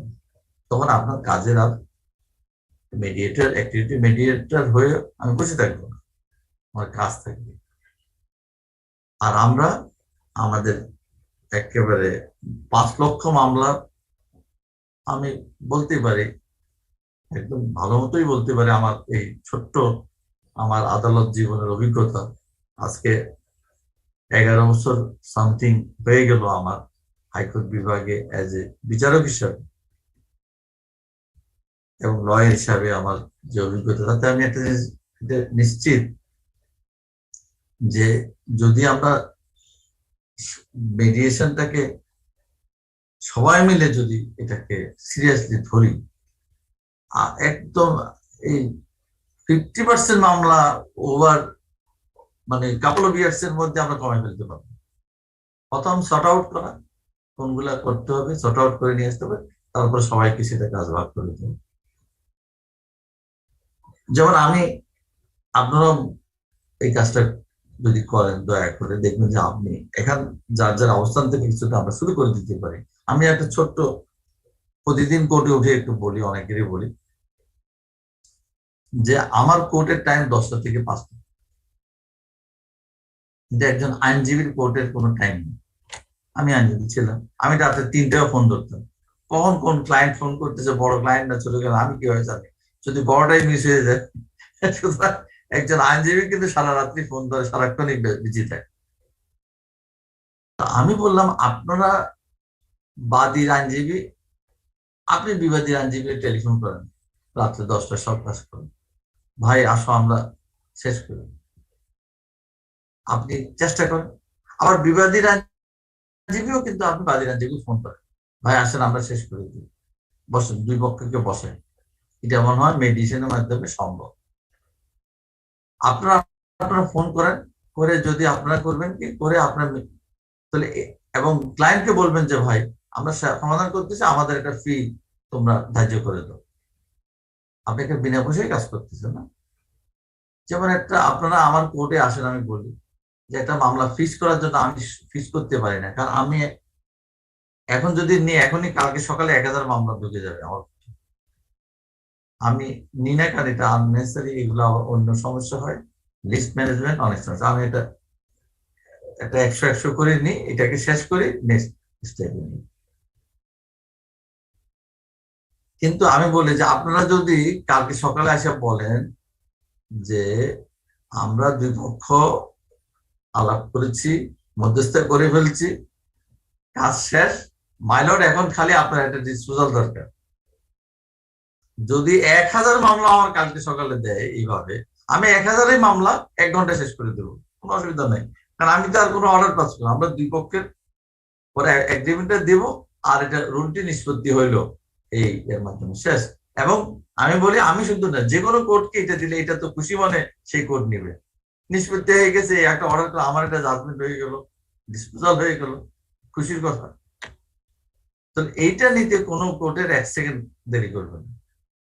কিন্তু তাহলে আমরা যদি প্রত্যেকটা আইনজীবীকে এভাবে যদি উদ্বুদ্ধ করতে পারি, আপনারা আপনাদের মামলা নেন, ঠিক আছে, আপনি বাদী, আপনি বিবাদী, ঠিক আছে, ফোন করেন না, নাম্বার তো আছে আপনার কাছে, আপনার কাছে তো বিবাদীর নাম্বার আছে, বিবাদীর কাছেও বাদীর উকিলের নাম্বার আছে, ভাই দুজনে বসেন, আপনাদের চেম্বারে বসেন, কোথাও রেস্টুরেন্টে বসেন, অন্য কোথাও বাইরে বসেন, রাতে 3টায় ফোন করে কথা বলেন, অসুবিধা কি? আপনাদের তো সারাদিনই কোর্ট, যখন বসবেন বসে আলোচনা করে সমাধান করে একটা এগ্রিমেন্ট করে আমার কোর্টের সামনে আনলেন, আমি 1 মিনিটে সমাধান। এভাবে আপনারাও আপনাদের যা যা জেলায় এইভাবে এইটা করতে পারেন। তো ওনারা দুই পক্ষ এসে যদি আপনাকে বলে যে ইউর অনার, হুজুর, মাই লর্ড, আমরা দুই পক্ষ মিলমিশ হয়ে গেছি, আমরা একটা জয়েন্ট পিটিশন দিচ্ছি, চলে নামাও বলি আমরা যাকে, এটা বলি যাকে, এটা আপনি নিষ্পত্তি করে দেন, আপনি নিষ্পত্তি করে দেন। সেক্ষেত্রে আইনজীবীদেরকেও এই উৎসাহটা দেন, এবং তারাও অনেকে বলতে পারে আমার ফি কি হবে, কেন আপনার ফি নিবেন? যে একটা মামলা যদি আমি শুনানি করে 5 বছর লাগবে সহকারী কোর্টে, আরো 5 বছর লাগবে ডিস্ট্রিক্ট কোর্টে, আরো 10 বছর লাগবে হাইকোর্টে, আরো 5 বছর লাগবে সুপ্রিম কোর্টে, 30 বছর আপনি শেষ করতে চান? না, এটা আমাদের, আমরা আপনাকে এই পার্মানেন্টলি শেষ করে দিচ্ছি এই 1 মাস 2 মাসে। আপনি তাদেরকে এভাবে বুঝাবেন, তখন তারা কিন্তু যখন ব্যালেন্স অফ কনভিনিয়েন্স আর ইনকনভিনিয়েন্সটা দেখাবে, যে এটা করলে প্রস এন্ড কনসটা দেখাবেন, যে এটা করলে দেখেন আপনার এত বছর লাগবে, সে কিন্তু হাইকোর্টে যাবে, সে কিন্তু জজ কোর্টে যাবে, সে কিন্তু সুপ্রিম কোর্ট যাবে, তো কি হবে? এই আপনার দৌড়াদৌড়ি, আসেন আমরা এটাকে শেষ করে দিই। তাদেরকে, মানুষ তো একটা হঠাৎ করে একটা সিস্টেম থেকে হঠাৎ করে সে যেতে চায় না। এটাকে বলা হয় কমফোর্ট জোন। একজাক্ট শব্দটা আসে কমফোর্ট জোন, মানে সে যে জায়গাটা থেকে সবসময় ইউজ টু, সে সাধারণত সেখান থেকে সে মুভ করতে চায়। ইভেন ইভেন সে জানা পড়ে ওইটা একটা বেটার, এটা জানা সত্ত্বেও সে একটু খুব সহজে তাকে মুভ করা যায় না। তার এই কমফোর্ট জোন থেকে তাকে বের করতে হলে তাকে কষ্ট করে আমাদেরকে সে কাজটা করতে বুঝাইতে হবে, যে তোমরা কিন্তু আইনজীবীদেরকে বুঝাইতে হবে, ক্লায়েন্টদেরকে, ইভেন আপনার কোর্টে ক্লায়েন্টরা আসতেছে, দুই পক্ষ দেখতেছেন, ভাই আপনারা তো, এটা তো সামান্য একটা ম্যাটার, ইমরান আলী স্যার কালকে বলে এটা তো 1% জমির ম্যাটার, তো এটা আপনারা বসেন, 0.5% দেন, আপনার করে আসেন। আমি কিন্তু চাই, আমি জজ সাহেব আপনাদেরকে অনুরোধ করতেছি, আপনারা এটা শেষ করে আমার কাছে নেক্সট ডেটা আসে বলবেন যে আমরা শেষ করছি, আমি আপনাদেরকে সাধুবাদ জানাবো। আপনি কথা বলছেন, জজ সাহেব কথা বলছে, ওরাও কিন্তু একটা, না একটা জজ সাহেব আমাদের অনুরোধ করছে, দেখবেন যে ওরাও খুশি হয়ে যাবে। আপনার একটা অনুরোধ তাদের কাছে একটা আদেশের মতো। এইভাবে আমরা বর্তমান অবস্থা থেকেও কাজ করতে পারি, আর এই কাজ করতে করতে আমরা কিন্তু একজন ভালো একদিকে মেডিয়েটর অটোমেটিক হয়ে যাবে, এবং at the end of the job দেখবেন যে আপনার কাজ কিন্তু চলবে। আপনি যদি ওয়েবসাইটে যান, বিদেশের ওয়েবসাইট, কানাডার আমি একটা ওয়েবসাইট দেখলাম, সেগুলো দেখে যে মেডিয়েটারের ফি হলো পার আওয়ার $1,500। মানে ভালো ফি আছে, মানে এটা যদি আপনি মানুষকে একবার ইউজ টু করাতে পারেন, এবং আমি দেখলাম যে সেখানে আবার তার চার্ট আছে, মান্থলি চার্ট আছে, সেখানে আবার লেখা আছে ভ্যাকেন্ট, ফিল আপ, মানে আমি দেখলাম যে অনেকের বেশিরভাগই তার ওই ইয়ে শেষ, মানে তার শিডিউল নাই, ওই 3 দিন 4 দিন একদিন ভ্যাকেন্ট টাইম আছে। তার মানে এখন সারা বিশ্বে, হ্যাঁ, কারণ আমরা যেরকম, কোর্ট কি কোনো সময় ভ্যাকেন্ট আছে বলেন? এভরি সিঙ্গেল ডে আপনি আমি কাজের চাপে মারা যাচ্ছি। তার মানে এইটাকে শিফট করে মেডিয়েশনের দিকে যদি চলে যায়, তাহলে মেডিয়েটররাই কাজের চাপে মরে যাবে, অসুবিধা নেই, কারণ তারা ফি পাবে, তারা ভালো ইয়ে পাবে, ইনসেনটিভ পাবে, সেই জন্য তখন কাজ এদিকে কমে যাবে। এটাকে আমরা অনেকটা বলি ডিসেন্ট্রালাইজেশন অফ দি, যেমন আমরা বলতে পারি ওয়ার্ক, যেমন এটা কনসেপ্ট হলো ডিসেন্ট্রালাইজেশন অফ দি পাওয়ার। যেন আমরা কেন পাওয়ারটাকে, ক্ষমতার কেন্দ্রবিন্দু না, the more you decentralize, more you enjoy the benefit সবকিছু। ইভেন এজ এ ডিস্ট্রিক্ট জাজ, আপনি যদি আপনার সমস্ত জজ সাহেবদেরকে কাজটা ভাগ করে দেন, দেখবেন আপনি আরামে ঘুমাইতেছেন। কিন্তু আমাদের অনেকের আবার অভ্যাস আছে যে সব কাজ আমি নিজে রাখবো, কাউকে দিব না, তাতে তাতে কিন্তু সে নিজে স্ট্রেসটা নিচ্ছে আননেসেসারি। আমরা ডিসেন্ট্রালাইজেশন অফ দি ওয়ার্ক, আমরা মেডিয়েটর তৈরি করব, উকিল সাহেব বলবো আপনি মেডিয়েটর হন, ইভেন কোনো সাংবাদিক যদি সে ভালো কথা বলতে পারে, তাকে উৎসাহ দিব, ভাই আপনি মেডিয়েটর হন, আপনি ট্রেনিং নেন। ইভেন কোনো স্কুলে হেডমাস্টার, আমার মনে হয় আজকে আমার সময় শেষ। একটা ছোট্ট একটা গল্প দিয়ে আমি আজকে শেষ করি আজকের জন্য এইখানে, যে অ্যাকচুয়ালি বাংলাদেশ মধ্যস্থতার একটা দেশ, আপনারা জানেন কে জানেন, কিন্তু আমি এখন যেটা বলবো আপনারা সবাই বুঝে যাবেন যে আসলে তাই ঠিক, কারণ আপনারা সবাই তা জানেন। সবাই আমরা গ্রামের ছেলে, সবার জন্য একটা টাস্ক আমি দিয়ে রাখলাম আজকে যারা বুঝতে যাচ্ছেন, আমাকে একটা করে এক পাতা শেষের দিন আমাকে অ্যাড্রেস করে এক পাতা, উপরে যত খুশি পাতা, উপরে 100 পাতা লিখলেও আমার কোনো আপত্তি নেই, কিন্তু মিনিমাম এক পাতা আপনারা আমাকে লিখবেন আপনাদের গ্রামের, একদম সবাই গ্রামের, সবচেয়ে যে গ্রামে থাকেন সেই গ্রামের সবচেয়ে বয়স্ক, যিনি গ্রামের সালিশ দরবার করে, তার থেকে কথা বলবেন, কথা বলে তার অভিজ্ঞতাটা আমাকে দিবেন আমাদের গোস্বামী সাহেবের মাধ্যমে আমাকে অ্যাড্রেস করে লিখবেন। এটা আপনাদেরকে একটা ছোট্ট কাজ দিচ্ছি, দিয়ে আমি শেষ করতেছি গল্পটা দিয়ে, যে আমাদের গ্রামে আমার বাড়িতে আমার চাচা কমিশনার ছিল।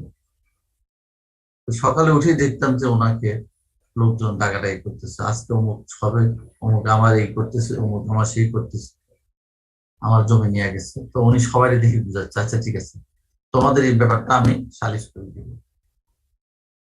তো আমি তো আবার দেখি যে কেউ কিছু টাকা পয়সা দিয়ে যায়, আবার কেউ টাকা পয়সা না দিয়ে দিলে কেউ মুরগি দিয়ে যাচ্ছে, কেউ লাউ দিয়ে যাচ্ছে, কেউ ওই আপনার শিং মাছ দিয়ে যাচ্ছে, কেউ মানে আপনার বিভিন্ন কিছু ও, ঘরের পেঁপে দিয়ে যাচ্ছে, আপনি আমাদের এটা ভেঙে দেন। তো উনি দেখতাম যে ওই আচ্ছা ঠিক আছে, দেখা যায় কোনোটাই না করতো না, যে যা দিত নিত। দেখলাম যে পরে দেখলাম যে আমি এটা উনি করেটা কি, দেখলাম যে আবার আমাদের সামনে একটা কাচারি ঘর ছিল, আপনি জানেন এখন এগুলা নাই, আগে বাড়ির সামনে একটা কাচারি ঘর থাকতো, সেই কাচারি ঘরে বসে ওদের সাথে বসে বসে এই ওদের সমস্যাগুলো শুনতো, শুনে ওরে একটা ধমক দিত, ওরে একটা ইয়ে দিত, তারপরে কাজ শেষ হয়ে যেত 80%। আর যদি না শেষ হইতো উনি রাগ করতে, যাও এবার তোমরা মামলা করো, আমি আর পারলাম না।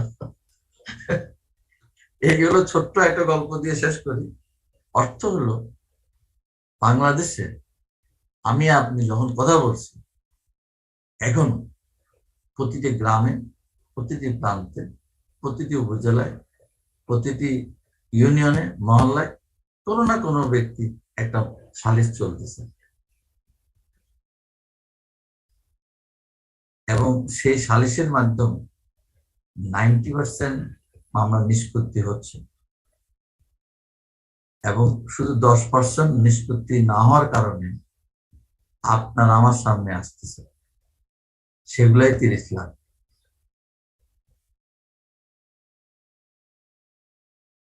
আবার বলছি 90% ওখানে নিষ্পত্তি হয়ে যাচ্ছে, মাত্র 10% ওরা পারতেছে না। ওই যে আমার চাচা বললো না, এবার আমি আর পারলাম না, এবার তোমরা যাও বলি যাও। সেই 10% মামলা হ্যান্ডেল করতে আমাদের ত্রাহি অবস্থা। সুতরাং এই 10% মামলা দিয়ে যদি আমাদের যদি সবগুলো আসতো, আদালত আর থাকতে লাগতো না। সুতরাং মেডিয়েশন বাংলাদেশে ছিল, মেডিয়েশন বাংলাদেশে আছে, মেডিয়েশন বাংলাদেশে থাকবে, এবং শুধু বাংলাদেশে না, সারা বিশ্বেই থাকবে। সবচেয়ে প্রাচীন এই ব্যবস্থাটা থাকবে। তবে এই ব্যবস্থাটাকে আমরা মানুষের মাঝে পৌঁছে দিতে হবে সচেতনতার মাধ্যমে, সবাই যার যার অবস্থান থেকে নিজেরাও একজন ভালো এই ট্রেনিং এর মাধ্যমে, গোস্বামী সাহেব যে এই বিমস মাধ্যমে বাংলাদেশে যে আমাদের একটা শুরু করেছে আমাদেরকে, ওনাকেও আমরা, ওনার ধন্যবাদ, ইমরান আলী স্যারকেও ধন্যবাদ, যে উনি যদি ওনার ওনার উপস্থিতিটাই একটা বিশাল ব্যাপার। ইমরান আলী স্যারের উপস্থিতিটাই আমাদের প্রত্যেকের জন্য একটা বিশাল, এটা একটা মেডিসিনের মতো কাজ করে যে স্যার আছেন। তো এই ধরনের উনি স্যার বুঝতে পারছেন এবং স্যার কষ্ট করে স্যারের নানান কিছুর মধ্যে স্যার থাকতেছেন, এটা আমাদের জন্য একটা ব্লেসিংস। গোস্বামী সাহেব এত ভাবে কাজ করতেছেন, ব্লেসিংস। এবং আপনারা সবাই যে কষ্ট করে আজকের দিনে এখানে সময়টা নষ্ট করলেন, আমি মনে করি নষ্ট না, আপনাকেও যেমন সমৃদ্ধ করলেন, এর মাধ্যমে আমরা আমাদের দেশকে, আমাদের আইন, মানুষের লিটিগেন্ট মানুষকে আমরা সুযোগ দিব। কারণ আমি প্রায় একটা কথা শেষ করি, যে বলি, আমি যদি একটা কৃষককে প্রতিদিন কোর্টে আনি হাজিরার জন্য, সে ওই একদিন ধান কেটে, ধান কাটলে, ধান রোপণ করলে আমার 10 কেজি ধান চাল হতো।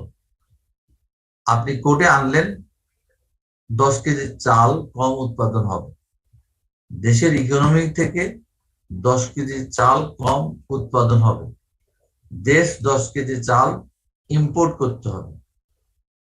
সুতরাং এভরি সিঙ্গেল মোমেন্ট আপনারা যখনই কাউকে আনবেন, অবশ্যই আনবেন, কোর্টে আনবেন, কোর্টে ড্র্যাগ করে আনবেন, কিন্তু ওভাবে আনবেন না যেন তার কর্মসংস্থানটা, কারণ সে যদি কর্ম না করে, কামার কামারের কাজ না করে, কৃষক কৃষকের কাজ না করে, তাহলে কিন্তু আমাদের ইকোনমি সাস্টেইন করবে না।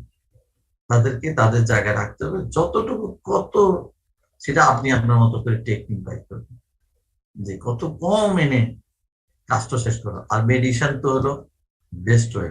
তাহলে তারা সবাই কাজ করবে, ফুল চাষ করবে, ধান চাষ করবে, মাছ চাষ করবে, মানুষ আনন্দে থাকবে। মানুষ কেন কোর্টে আসবে? আমরা বেকার হয়ে যেতে চাই, মেডিয়েশনের মাধ্যমে যেন মানুষ সুখে থাকতে পারে এবং দেশের ইকোনমিটা সুখী সমৃদ্ধ দেশ। যেটা জাপানে বলে জিডিপি না, ওরা বলে পিস, মানে গ্রোথ পিস বলে ওরা। আমরা গ্রোথ ডেভেলপমেন্ট বলি, ওরা বলে গ্রোথ পিস। আমরা গ্রোথ পিস করি। ধন্যবাদ সকলকে, ধন্যবাদ আমাকে সুযোগ করার জন্য। আসসালামু আলাইকুম। ধন্যবাদ মাননীয় বিচারপতি জনাব মোহাম্মদ আশরাফুল কামাল। তিনি অত্যন্ত সুন্দরভাবে, সাবলীলভাবে বিভিন্ন গল্পের মাধ্যমে এবং নিজের ব্যক্তিগত অভিজ্ঞতা আমাদের সঙ্গে শেয়ার করে অনেক বিষয়ের উপর আলোকপাত করেছেন এবং মিডিয়েশনটা যে কেন প্রয়োজন এটা তিনি ব্যাখ্যা করেছেন। তিনি অর্থনীতির চাকা সচল রাখার জন্য মিডিয়েশন প্রয়োজন এটা বলেছেন, দেশকে এগিয়ে নিয়ে যাওয়ার জন্য মিডিয়েশন প্রয়োজন, এই সমস্ত কথা বলেছেন। আরো বিচারকদেরকে এবং আইনজীবীদেরকে তিনি আদর্শবান হওয়ার জন্য উদ্বুদ্ধ করেছেন। মানুষ মৃত্যুর পরও বেঁচে থাকে কিভাবে সে বিষয়গুলো বলেছেন। তিনি কিছু পরামর্শ দিয়েছেন, যেমন আমাদের দেশের রাষ্ট্র পরিচালনায় যারা পলিসি মেকার, তারপর গভর্নমেন্টের যারা স্টেক হোল্ডার আছেন, ল কমিশন আছে, আমাদের সংসদ সদস্যরা আছে, তাদের সবাইকে নিয়ে যদি একটা সেমিনারের আয়োজন করা যায়, এই মিডিয়েশনের বিষয়গুলো তুলে ধরা যায়, তাহলে এই যে 40 লক্ষ মামলা এখন বিচারাধীন আছে সেগুলো সমাধান করা সম্ভব হবে। তিনি আরো বলেছেন, আমরা সবাই যদি মিডিয়েশনকে সিরিয়াসলি আমরা যদি অনুধাবন করি এবং মামলাগুলোকে যদি আমরা সর্ট আউট করতে পারি, তাহলে দেখা যাবে যে অনেক মামলাই মিডিয়েশনের আওতায় চলে আসবে এবং দ্রুত মামলাগুলো নিষ্পত্তি হবে। এবং যখন দ্রুত মামলা নিষ্পত্তি হবে তখন ফরেন ইনভেস্টররা আসবে, দেশের অর্থনীতির চাকা সচল হবে। তো এত চমৎকার আলোচনা এবং এত চমৎকার পরামর্শ দেওয়ার জন্য আবারও মাননীয় বিচারপতি মহোদয়কে আমি ধন্যবাদ জানাচ্ছি। আমি মোহাম্মদ মহসিনুল হক, ভোলা থেকে বলছি, জেলা ও দায়রা জজ। কর্তৃপক্ষের কাছে অনুরোধ, আমাদের আজকের এই মিডিয়েশনের উদ্বোধনী সেশনে মাননীয় বিচারপতি স্যার যে বক্তব্য প্রদান করলেন, আমাদের 1 ঘন্টায় স্যারের বক্তব্য শুনে মন ভরে নাই। স্যারের পরবর্তীতে যদি আরো সেশন দেওয়া যায় বা যদি 2 ঘন্টার সেশন স্যার নেন, আমার মনে হয় যে 2 ঘন্টা কেন, সারাদিন নিলেও স্যারের বক্তব্য শোনার জন্য শুধু নয়, আমরা যে হৃদয়ে অনুধাবন করতে পেরেছি স্যারের যে বিষয়গুলো ছিল, এত চমৎকার ভাবে স্যার উপস্থাপন করেছেন, সেটা আসলেই স্যারের মতো মানুষগুলোকে এইভাবে যুক্ত করা প্রয়োজন। আর আমি আরো ধন্যবাদ জানাই যে আমাদের প্রধান প্রশিক্ষক শ্রদ্ধেয় মাননীয় বিচারপতি আপিল বিভাগ ইমান আলী স্যারের তত্ত্বাবধানে আমরা সত্যি খুবই উপভোগ্য এই গতকাল থেকে সেশনস গুলো উপভোগ করছি। আর ধন্যবাদ বিমস কে এই ধরনের প্রশিক্ষণের আয়োজন করার জন্য আমাদেরকে সুযোগ দেওয়া। পরবর্তীতে আবার কথা বলবো। ধন্যবাদ বিজ্ঞ জেলা ও দায়রা জজ। আমরা আমাদের পরবর্তী টপিকে চলে যাব। Dear participants, let us move on to our next topic.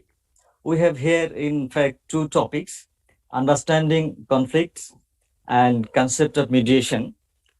These topics will be discussed by our trainer, Ms. Apurva Patel, Assistant Professor and Head of the Center for Law and Society, Gujarat National Law University, India. She is an accredited mediator. Now I humbly request Ms. Apurva Patel to discuss her topics. Thank you so much, sir. Very warm greetings, a very good morning to all of you from India. Honorable Justice Muhammad Imam Ali, sir. Honorable Justice Muhammad Ashraful Kamal. Honorable Advocate S.N. Goswami, sir. All respected organizers from Bangladesh International Mediation Society and participants of this 40 hours mediation training program. Again, a very warm greetings, and I really feel honored to be part of this platform, and to Goswami sir specifically for giving me this opportunity. With your kind permission, I would like to share my screen. So can you, I don't see the screen sharing option here. Can you allow me? Okay, yes, it came. Just a minute, I'm just sharing.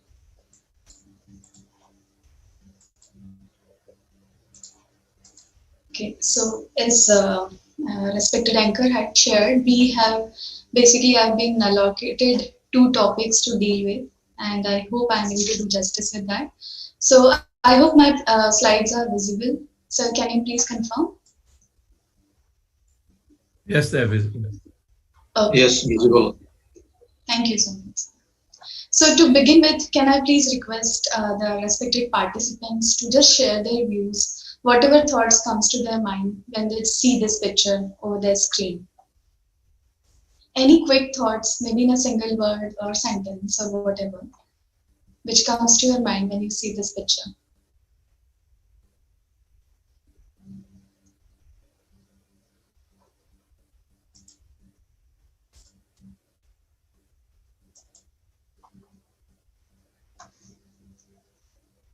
Any thoughts, please? So see, this was morning time, and I thought that though the topic is very serious and really important to understand, it's, the having an understanding of it for the mediation is really important, and more so because everywhere around us, even in the news currently, we are hearing of these conflicts and war and all. I thought, why not to start with a positive note? So I believe this picture would prompt you to think something positive, and whatever thoughts comes to your mind, if you could please share.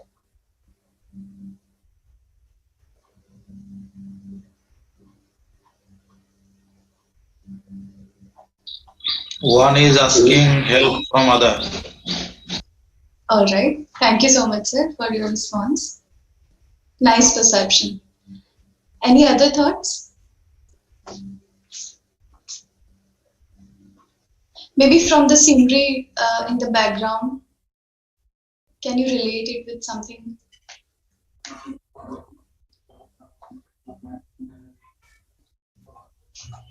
Okay, so all right. So He's saying, don't worry, we are not in Ukraine. Sorry? He's saying, don't worry, we are not in Ukraine. Oh, okay, great. Thank you. Thank you so much. So, all right, okay. So going ahead, I thought, our first topic for the session is understanding conflict. So to begin with, traditionally we could have looked into some of the definitions of the conflict. But I think for building an understanding on conflict, what is simultaneously important is to even reflect upon what peace is.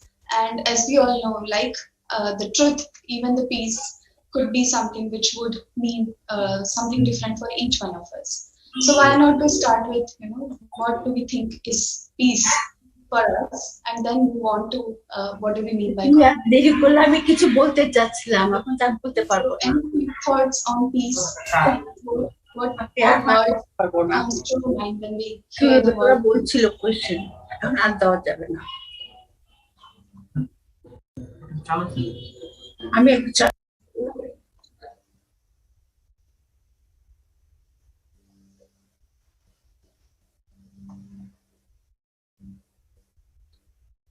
Okay, so as we are also, our respondent also responded that don't worry, we are not in Ukraine, but that also tells us somewhere that what the topic we are discussing today is so much around us, in terms of disputes, in terms of arguments or conflicts, because we know it occurs in all kinds of human relationships, and not only human relationships but also in many dimensions and cultures we see the manifestation of conflict.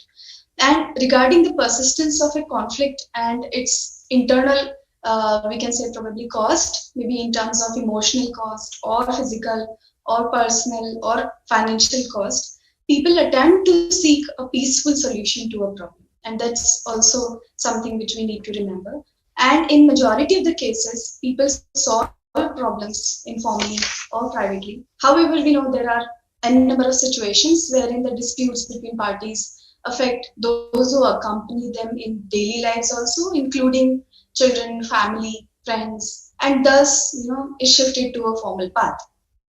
So in this context we need to understand what do we mean when we look into the conflict, and how do we perceive it, because as we know, whatever terms we may use to define it, but it is something which goes in, which comes to us as an or appears to be an inevitable phenomena that we observe at every stages of our lives, right from we can say probably from preschool through conflicts at school, workplace, in the family, in the social life, and even in the political area so much, right? So this tells us that it's kind of an incompatibility of views probably, or maybe what I feel is maybe more about incompatibility or conflict of interests or values between at least two persons or maybe groups who perceive some kind of irreconcilable differences. And so therefore we can say that we may perceive it in many different ways. We may say that it is undesirable, it is something which should be at the primarily avoided.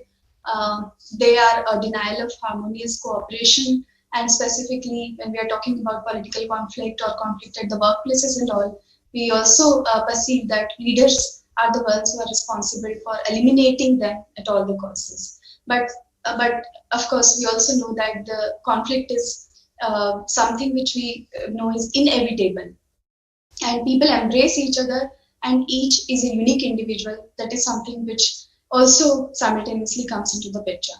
So in this terms, if you would like to look into the definition of the conflict, we see that it's a Latin word coming from conflictus, the configuration of two words, con and figure, which means together and to strike. So thus we see that it's again talking about, or pointing towards some kind of incompatibility of views, of interest or values, and so on. And thus, even if you look into some other definitions like that of Oxford English Dictionary or something, it points towards a serious disagreement or argument, or which is typically a protracted one. If you look into the definition of United Nations Institute for Training and Research, it defines conflict as a pursuit of incompatible goals by individuals or groups. And so thus we can also say that it is something which arises when individuals or groups pursue positions or interest or needs or values that comes up against interests, needs and values of others. So thus we can say it is a dispute between two or more people, which is accompanied by tensions, emotions, disagreement, polarization of positions even, and as a result of which we see mutual relations of the parties deteriorate. And this could be best explained in terms of the this particular escalation which we see, which represents a continuum of tension. So as we have discussed that all around us, and therefore we can say that life comprises of several differences maybe differences we would like to see in terms of between or among people, groups, and nations as well. So there could be these differences which is being mentioned at the lowest step of the ladder, which probably results maybe from cultural differences or personality differences. Maybe most of the times we enter into a conflicting situation because of mostly, I believe, differences of opinions, and sometimes also there are situational differences as well. So when there are unresolved differences, they gradually lead one towards some kind of disagreements. When disagreements persist, they result into certain problems. They cause certain problems. When disagreements and problems which have resulted out of that, they remain unresolved, it takes the shape of dispute. And when unresolved disputes remain, they take the shape of conflict.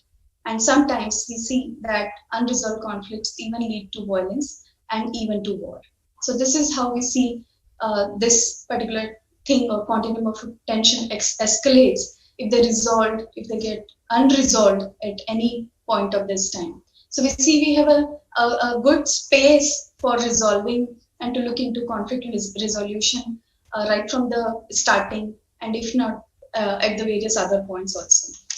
Similarly, the another diagram over here, it also shows that it's basically by Glassell, who represents model of conflict resolution in 9 stages particularly. And it's not basically to project any kind of hierarchy of stages of escalation, but it's kind of going more deeper and deeper and knowing about the more primitive and more inhuman forms of dispute, which inevitably leads into some kind of regions that invoke more of inhuman energies, which are not ultimately we can say amenable to human control or restraint.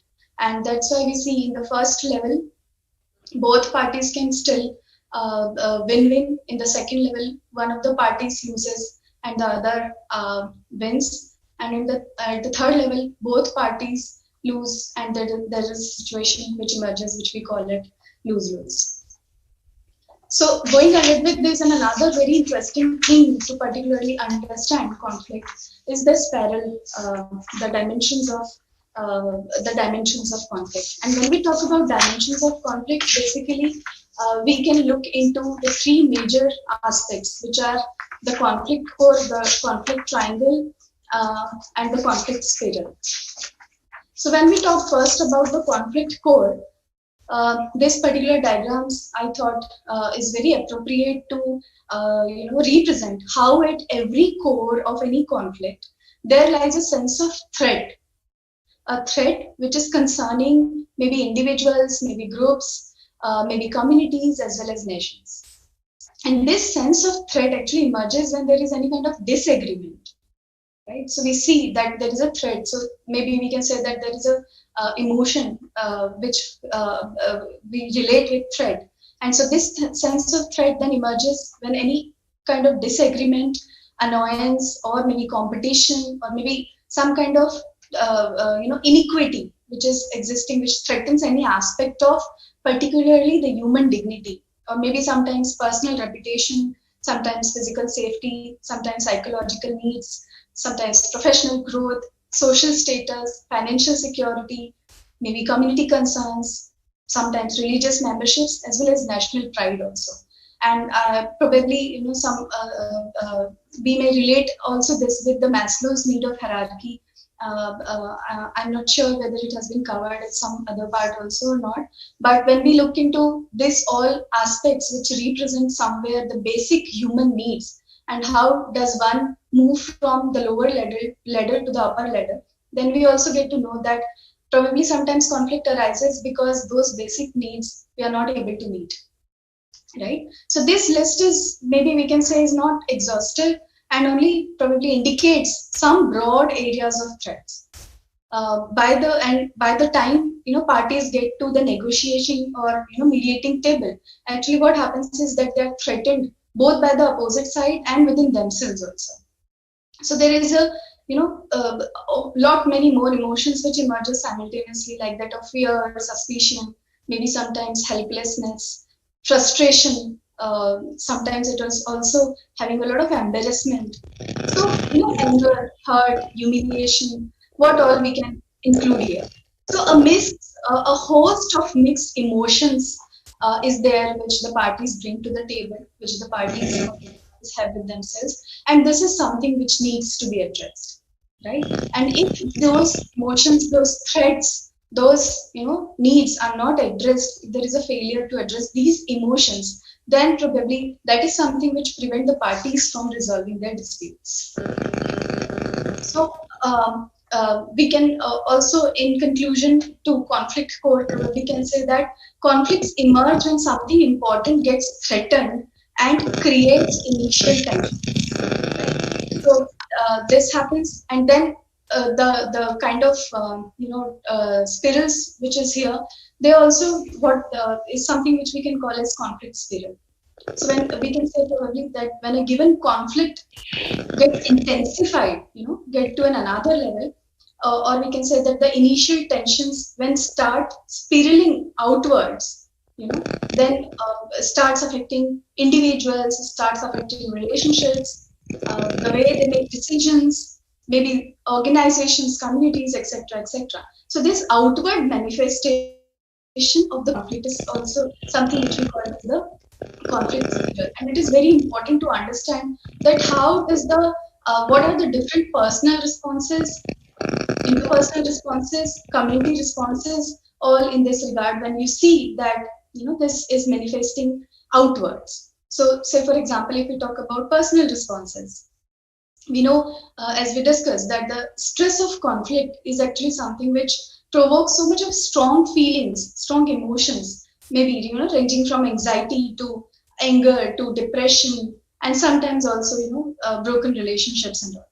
So every action or inaction of the other side becomes really suspect. So people then become increasingly rigid probably in how they see the problems and in the solutions which they demand, right? So all of this play an important role in how the party is perceiving about the problem in hand and how they are looking for the solutions to it. And therefore it can be really difficult for them to actually think clearly. And thus what happens that what the parties really need is a forum which will understand probably and address their emotions and not just the dispute which they are going through, right? So without emotions being addressed, it is difficult to find real solutions. And this is all in context of conflict, that we need to emphasize on understanding emotions and based on that finding or find a pathway towards conflict resolution. Similarly, if we talk about community responses, so we know that even emotions have a vital community and cultural context, right? Even though individual responses may not always be the same for all the members of the same culture or community, but it does have vital, associated community and cultural context. So any disputes take color from its community and cultural context. That way, probably we can see. So when the dispute begins to affect all of those who are around us, then people may, what we see is that either people would take sides or they would start leaving, right? So as the problem had come, then we often say that it's the testing time which tells us that who are our real friends or who are actually with us. So then communities and families the situation arises when these communities and families get polarized, when the disputes involves a family or community member, right? But a solution for a family dispute in one party of a particular country may not necessarily be perceived to be the solution in another part of the country, because of this cultural and community context. Similarly, we can say a solution in the context of, say, a very metropolitan urban city may not be obviously the same as for a rural area. So a solution for in all these contexts, in all this cultural and community context, is also something which we need to understand, which we should be having an understanding of. Right? Similarly, we talk about legal response or legal advice. which is really considered important in certain situations of conflict. This may add to the increasing tension sometimes and inability of parties to control the situation themselves, or through the process of interaction between the parties, which when assisted by a third neutral person, the possibility or the likelihood of finding out a amicable solution which could be acceptable to all also increases. And similarly, when certain conflict become public, that also sometimes happen. So then again, it could result into some sides, developing rigid positions and gathering, allies for that particular cause. So these all things happen, and which takes us to the third very important dimension of conflict, which is the conflict triangle. So when we talk about conflict triangle, we actually look into the 3 P's, or the arrangements of the. So this basically arranges the 3 primary aspects of conflict. Basically, people, process, and problem at the 3 sides of the triangle.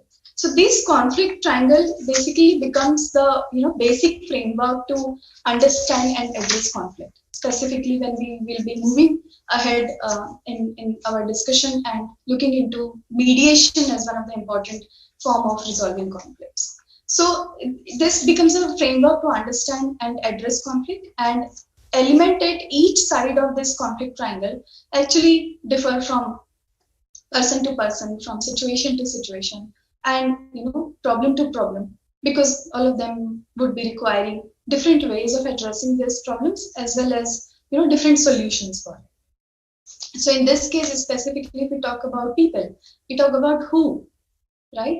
Who, in the sense that maybe it's about more about their past history, it's more about their values and meanings which they are associating. It may be more about, when it's about people, it's about person, it's more about relations, emotions, maybe behavior, their abilities, even their personalities. So these are something which, when there is a conflict between any of these, conflicts involving relationships, personalities, attitudes, behavior, relationships, etc., then the conflicting situation arises. Similarly, if we talk about process, that is the how question, which is again very important. So maybe how people communicate their issues and feelings, and maybe we can start with our own, and how do we communicate our emotions and feelings? What is the way we react to them? We respond to any such maybe undesirable situation or something. So because we know every conflict has its own pattern of communication, and very important key word over here is communication, which we will be talking about more also later also. So communication and interaction between all the parties, that's a very, very important pattern. So maybe conflict differs in the way each one who are involved in that particular case, how they react, or how they perceive, intensify, spread, or how also they diffuse or resolve that. So it's more about structures, sometimes systems, procedures, or norms about how to behave in that particular conflict, how one makes decision about it, or how does one takes different roles and responsibilities in that situations of conflict. Similarly, the last P of this conflict triangle represents problem, and the question which we ask here is what problem?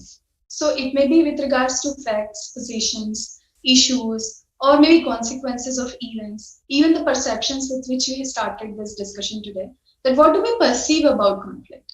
So maybe the problem lies there, and that's why in a while we'll be also talking about, can conflict be even constructive, or does the conflict always have a negative side to it? Because there are scholars and authors who have also found out that maybe conflict is something which results into something positive. So it's about more about facts, positions, solutions, consequences of possible outcomes, and so on, right? So this is one part of the conflict triangle. If you would look into the other part of the conflict triangle, which basically goes beyond mere asking who, how, and what, and presents us with a way in the form of mediation, that how can probably mediation be supporting the people controlling the process, and solving the problem when there is a need for addressing the conflict. Right? So these were the three dimensions of conflict. But in addition to this, because we are talking about we are talking about understanding conflict, I think something which is more important apart from this theoretical discussion is what are the roots of conflict. So I will take a pause here for a minute or so, and again would invite all the participants to please share very quickly even a single word which they think is basically the root of conflict.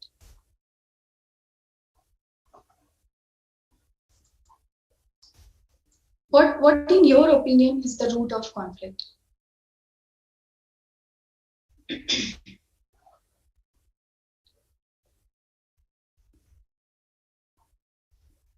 See, say for example, I could say that at my workplace, maybe even every other day, I feel that there is a situation of conflict. It may be because the number of publications desired as part of this academic group. So there is a kind of competition which is happening. Everybody is trying their best to get the maximum and highly reputed publications and so on. So maybe that is creating tensions amongst many of us, that somebody is able to get their publications done, somebody are not able to. There are many of the things in terms of promotion and everything is associated with that. So then that is probably creating somewhere a stress, somewhere an anxiety, somewhere. Yes, is somebody speaking, please?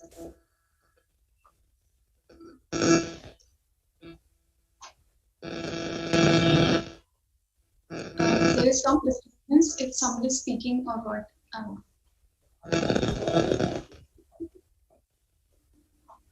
Mister Iftarul Hasan Sharif, আপনি যদি কথা বলতে চান বলেন, otherwise আপনার microphone of করে রাখেন, আপনার এখান থেকে শব্দ হচ্ছে।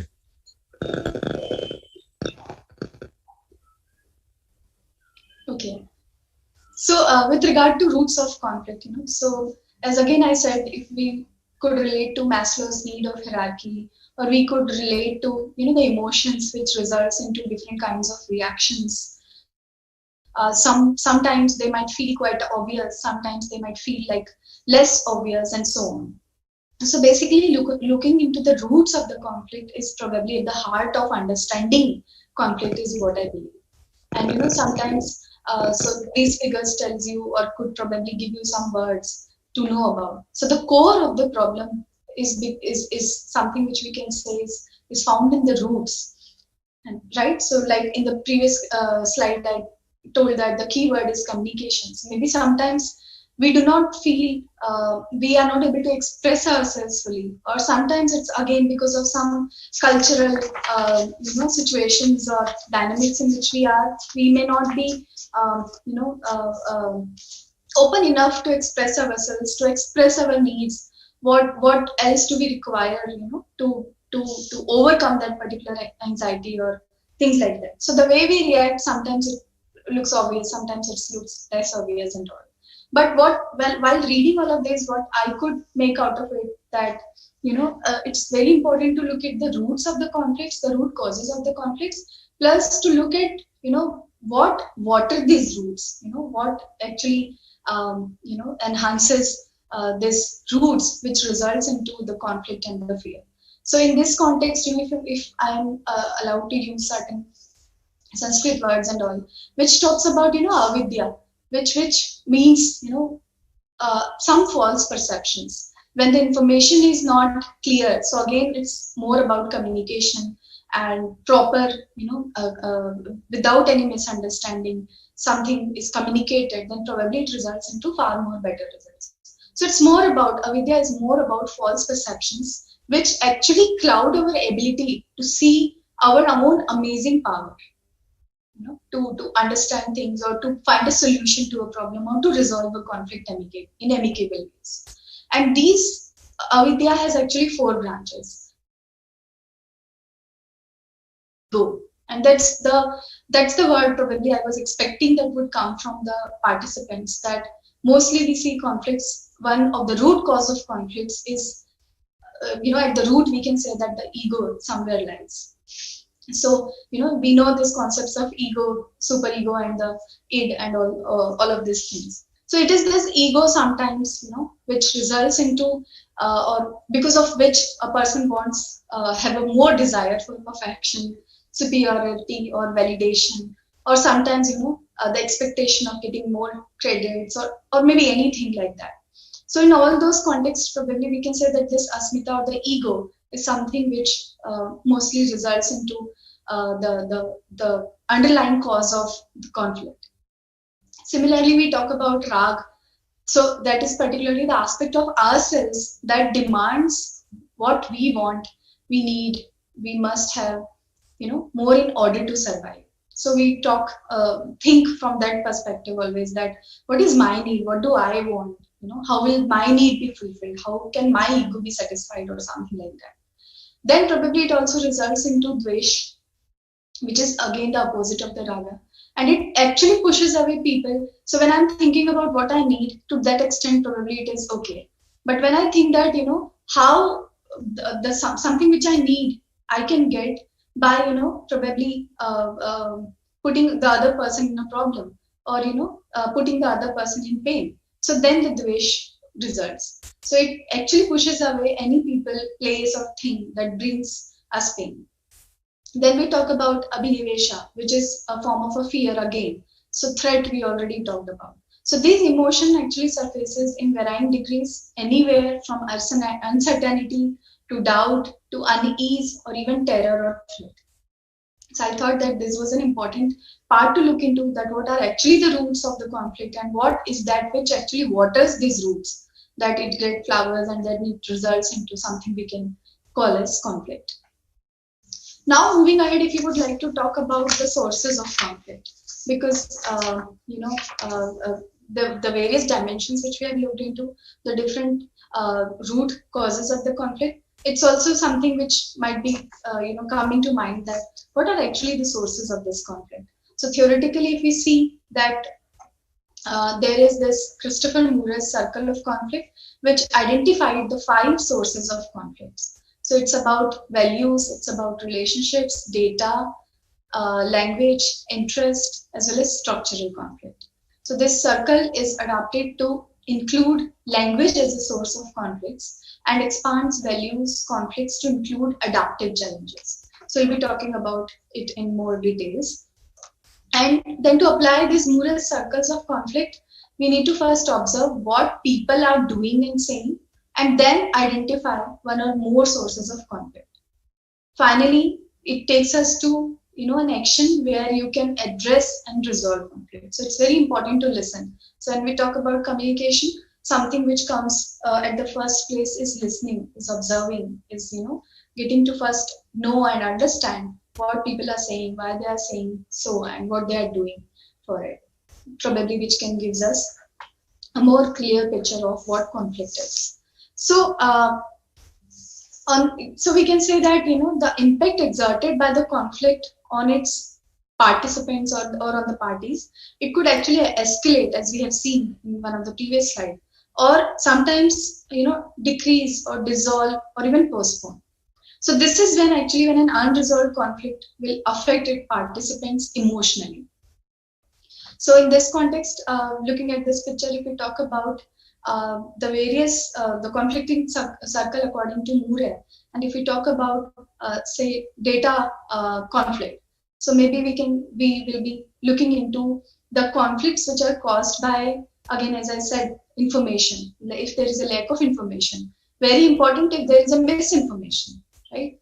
Or different views on what is relevant, or different interpretations of the data which is being provided, or different assessment procedures. Maybe we can understand it more in context of workplace conflicts. So how if there is no proper information is being given, or different interpretations are being made out of it, then probably it results into a workplace conflict.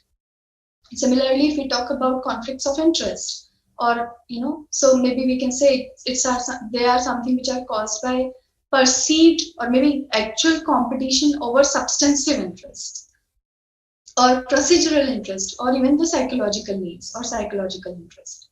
Similarly, if we talk about structural conflicts, then we can say these are caused by more by destructive patterns of behavior or interaction, sometimes which emerges from unequal control, a kind of ownership, or distribution of resources which we see in the society. So it's something at the larger level which we need to look into. So even the unequal power or authority is something which results into what we call as structural conflicts. And the appropriate way to put it could be maybe that it is caused by geographical or physical or environmental factors, and also something which hinders the cooperation between the two parties or the two countries, etc. Then if we talk about value conflicts, then we can say that they are caused by different criteria for evaluating ideas or behavior.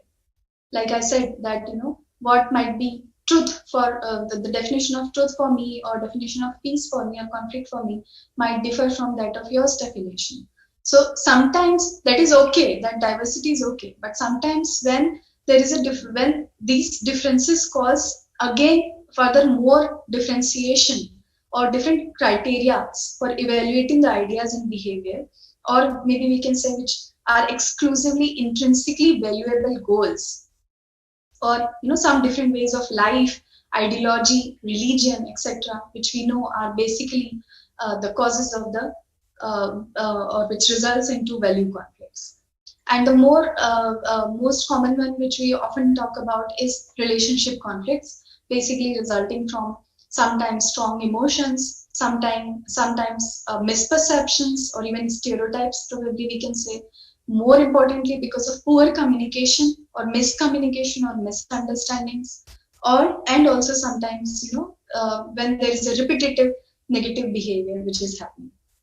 So this is what we can say. So according to Moore, we can say that this conflict is divided into these various 5 ways, and the ability to the ability to characterize conflict in this way actually help us as mediators, especially for the mediators, to undertake the appropriate actions and techniques to seek to resolve a dispute. And as we know that the most important step in a conflict analysis is particularly to determine the main individuals or the groups that are, or maybe that will be participating in the communication process. So as a mediator, at the first place, I believe it is very important that with the understanding of the conflict, within the whole of the understanding of the conflict, understanding the root causes of the conflict, knowing about these various divisions of conflict is very important, because it would be something which would be ultimately affecting the participating parties' communication process and the way they get involved in it. So the parties to the conflicts, thus we can say, can be foreground, background, experts, third parties, etc. And in that context, we can say that if we are talking about foreground parties, then they will be the entities or the persons who are directly involved in the dispute. If we are taking into consideration the background parties, they might not be directly involved, but we know they are maybe more, they may be interested in the outcome. They may be somebody who would be impacted by the outcome. And these parties are actually somebody who often remain an external observer, and sometimes also an ally or even an intermediary in a dispute. And therefore, it's important to take all of them also into the consideration while we are talking about resolving a conflict through a process called mediation. And then, of course, afterwards, we have experts who have or can obtain some information which is valuable for the parties due to resolution and course of the dispute. Okay. So this was about how the various divisions of conflict and the causes of all this under these divisions. And from this, probably if you would like to look into the features of conflict. So we know that every conflict has its causes, as we have already discussed, and the root causes also is something which we need to look into. The conflict is characterized by aspects, 3 aspects particularly. It could be negative, it could be positive, and it could be neutral. So as I was saying in the beginning that, maybe if there is a scope, we should also be focusing upon that can conflicts be, so though we started with saying that it's something which is inevitable, something which we would like to avoid, but still we know that it is inevitable because probably we see them or observe them at every stage of life. But it could also, so how we perceive it, maybe in negative aspect or positive aspect or neutral aspect is also something which determines how do we deal with it. And therefore I said that can conflict be constructive is also an interesting question to reflect upon. So again, if I would like to know from you that if there is anybody who feels that even conflict can be constructive, even conflict could be said that it's not something bad, but might be sometimes something which results into more of the more in the positive manner.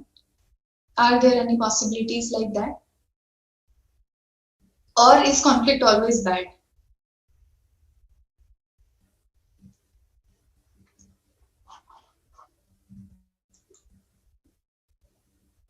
So, some of the authors or scholars in this area, they actually argue that conflict is not always bad because they believe that it shapes new features and basically uncovers new skills and emotions. That is also something which could be perceived as a positive outcome of a conflict. And if we talk about specifically a resolved conflict, then we can say that it's kind of an added value specifically for the participants in that particular conflict, which can even be considered as an opportunity to change. So in a way, it's like contributing to the growth as well as strengthening and deepening the relationships, because now you have come on the same table, sitting together, discussed each other's interest, got probably more well to know about the each other's emotions and so on. So that's how it can also be argued that conflict is always not bad, but it could result into some positive outcomes, maybe in the form of adding value for the participants in terms of finding an opportunity to change, finding an opportunity to get to know the other party in a far more better manner, and thus contributing to a growth or strengthening or deepening a sense of relationship. So going ahead, yes, so this brings us to another important concept under understanding conflict, which is about conflict resolution. So as you know, it can be defined as the formal or informal process that two or more parties use to find a peaceful solution to the dispute. So when there is a dispute, we know that we need to find a way out for it, and the way could be both formal or informal, wherein the two parties who are into dispute would like to come together to find a peaceful solution for it. So although both conflict resolution and dispute resolution are different terms, we know that we often read them as something which are used interchangeably. So there could be different styles for conflict resolution, like some of the important values, maybe we can say, like cooperation, focusing on what connects. So we know during this conflict resolution process, what is more important is that there is a emphasis being given on those aspects which connects each other parties, because that would be probably a starting point to come for a solution in a cooperative manner. Then work on the benefits of both the sides, which requires an understanding of one's own emotions, working out with this particular conflict resolution thing in a more empathetic manner. Amount of commitment is also something which is important. Listening skills, as I said, is always going to play an important role, as well as in another value which we call as tolerance. Plus, at the second level, we can say that the few more important aspects would be to look into compromise, and this requires one, as a mediator specifically, if I could put in that context, that an emphasis on searching for the golden mean. So what is golden mean? Basically, finding out a midway, finding out a way in which both the parties could, I take a step and you also take a step. So it's like coming together to find a solution, maybe sometimes requiring you to, compromise on certain things, but finding a midway out, which is helping both of them, and both of them are simultaneously compromising to reach to that particular solution. So it's like art of giving away and finding solutions in the name of general good. So they may, the another result of it could be that it could sometimes feel that it is causing loss or powerlessness or something like that. But as break the vicious cycle and move ahead, that could probably give you a way out of it, or feeling of a reaching to an agreement. So to break the vicious cycle of battle by proposing a gesture of agreement.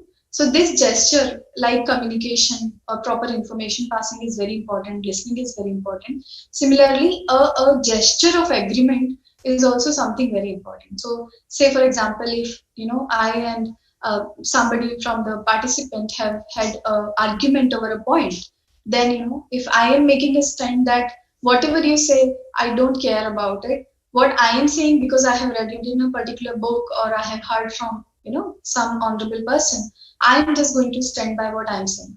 So then that gesture of mine is not going to give a platform to each of us to even listen to each other in a way with from which probably we can learn from each other and find out what exactly the other person is trying to say, what I am trying to say, and what sense it is making for them, and so on. Right? So that gesture of agreement is very important when we are trying to understand conflict.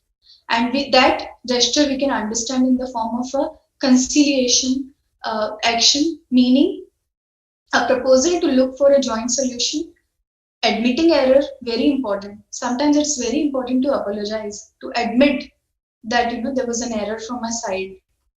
Then talking about your own emotions, discovering your own needs, expression of repentance. As I said, apologizing is very important. Showing recognition for the other party to the conflict, and proposal for concessions. So right from the family conflicts to the conflicts at the larger level, probably these are some of the gestures of agreement which create a path for the people or the parties to reach to an agreement at least. But what do we see generally happens is that instead of that compromise or that gesture of agreement, what is happening is that usually the parties get either involved into fight, or sometimes we also see cases wherein there is a total avoidance from the party. So if we talk about fight, what is the result of that? We know that it's something which could result into a lot of exhaustion, both in terms of physical exhaustion, emotional exhaustion also. Then it is necessary to gain authority in socially immature people. So this is also an argument which is made by scholars, that those who adopt the path of fighting instead of working it out in a peaceful manner, then it is also something which points towards a feature of a person which is more looking into how can they gain authority through this particular dispute or conflict. It is also sometimes considered as a way of defense. So that is also that's why I believe most of the times instead of some other way out, people get into fight. It is the stage after which there should be a change to a more friendly style. So maybe we can also look at it from another point of view and say that maybe this is something, because being considered as a kind of defense, it is something which comes into the picture at the primary stage only. And maybe after this, there would be a stage wherein the parties would feel that, yeah, it doesn't make any sense to fight in this manner, or to argue or to speak loudly with each other without listening to each other or showing authority to each other and exhausting ourselves as well as the other party. So we need to adopt to or move to a certain other style for resolving the conflict. And on the other hand, if we talk about avoidance or escape, we know in that situation, the parties postpone the resolution of the conflict. They might not be willing to, discuss that. They might be just simply avoiding it. They want to get away. So there are always this fight or flight mode. So in that way also we can say that when either as a natural response, we get into fight as a defense mechanism, or we get into the flight mode. So what happens in flight mode? We just run away, right? So you postpone the resolution of the conflict or discussion on it. But very important to remember is that the conflict will not resolve itself. It is something, which we need to work upon, which we need to seriously sit and think about and find a solution for. And if we think that avoiding avoiding this discussion on how to resolve the conflict or what the problem exactly is, or understanding the root cause of it, it will get resolved by itself with time. Then remember that it gets, the stack keeps happening, like the pending files in our office on our table. If you think that if, I've just kept my file on the table and it's going to, it by itself, it's going to get complete. It's not going to happen. Rather, what will happen? The files will get stacked over each other one by one, one by one, one by one. And maybe at the end of the week or month, you'll have a big pile of files. So similar is with the conflict. It could not resolve itself. So what we need to remember is that the unresolved conflict will return. And therefore, it is very much required that instead of adopting flight or fight mode, we look into some of the ways of resolving conflict in an amicable manner. And this takes us to also stages of constructive conflict resolution, wherein we look more into firstly determining or exactly defining what the problem is, then looking into what causes or what were those factors which have resulted into this problem. So a proper diagnosis, minute diagnosis of the cause of the problem is something which would be required. Then talking about the possible solutions. So generating solutions on it, assessment and choice of solution, because there are parties involved. Each of them may be having their own interest, needs, emotions associated with it. So then when we work on generating solutions, simultaneously a question or a stage of assessing and making a choice for solution could come. And then finally, after reaching to a consensus, it would be the time for implementation. And then ultimately, the process could be said to be effective if there is an evaluation of the efficiency and effectiveness of the introduced solution, which is very, very important. And this also is something which no other party can do, probably, I believe. They can only facilitate. So the facilitation is very important in this context, as well as the evaluation of whatever solution has been reached, whether it was or at what level it was an effective one. So, dear organizers, sir, please let me know if we need to take a break, or should I go ahead with the presentation? Can I continue? Dear participants, if you have any question, you can put forward your questions to Ms. Apurva Patel, and she will reply. And her next topic is concept of mediation. And if you don't have any question, then she can move to the next topic. Any question, please? Yes, I have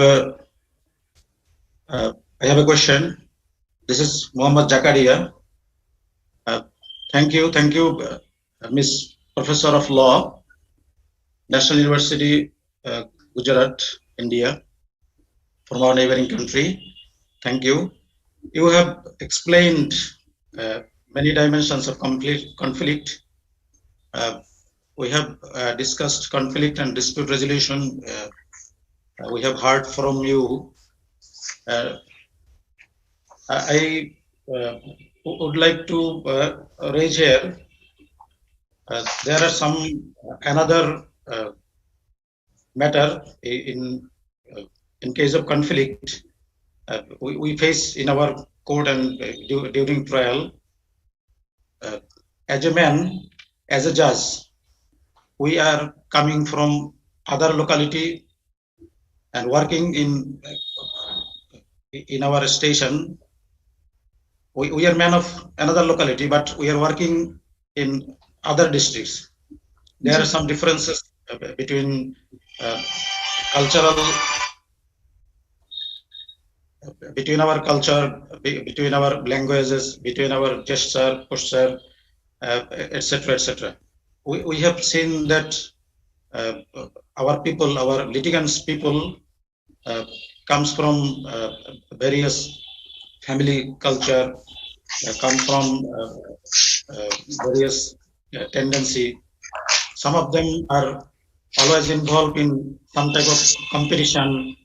As for example, they are involved in political competition. They are involved for economic gain, for competition of economic gain, and they are having always tendency of some sort of revenge. These are the issues we are seeing in our society. So as a judge, these are very difficult to face some these issues, and as a judge, we are facing very difficulties to resolve these problems. So can you suggest for us, for the judges of our society, that how we will resolve these problems of competition, competitive minds, culture, where there is some difference of cultural differences, differences of language, differences of gesture, etc., etc. Thank you. Thank you, Professor. Thank you so much, sir. It's really an interesting question. And I think that also point towards how this discussion, through this discussion, you are reflecting upon the concepts. And I'll try my best because I'm not your position. So, but what I can understand is that obviously this kind of differences or diversities in many, many forms are something which as a judge or as a professional, you would be facing on day-to-day basis. So the right question is that how do you deal with those situations on the day-to-day basis? And that's why I thought that, understanding these various dimensions of conflict would probably be of an help, because we know that the impact which is exerted by the conflict, even if you say it is emerging out of some competitive mindset or some other intrinsic needs of the individuals in the society. So, but what we know that this impact which are exerted by these conflicts on the society as a whole, they could actually worsen the situation and support the negative emotions. But if it is turned into development of the desire for reconciliation, then only probably it could help. So in case of dealing with certain such day-to-day situations wherein we see a lot of disputes or conflict of interest, or the needs of only those who take part in the conflict are getting fulfilled. So certain such issues which comes to our mind.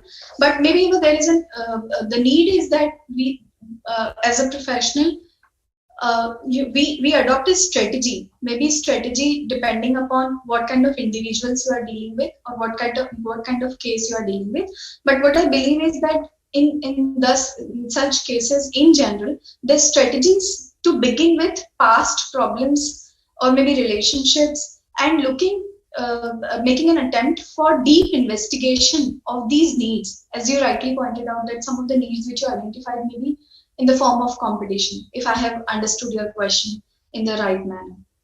So deep investigation of the needs, the relationships, with and where these conflicts might be emerging from.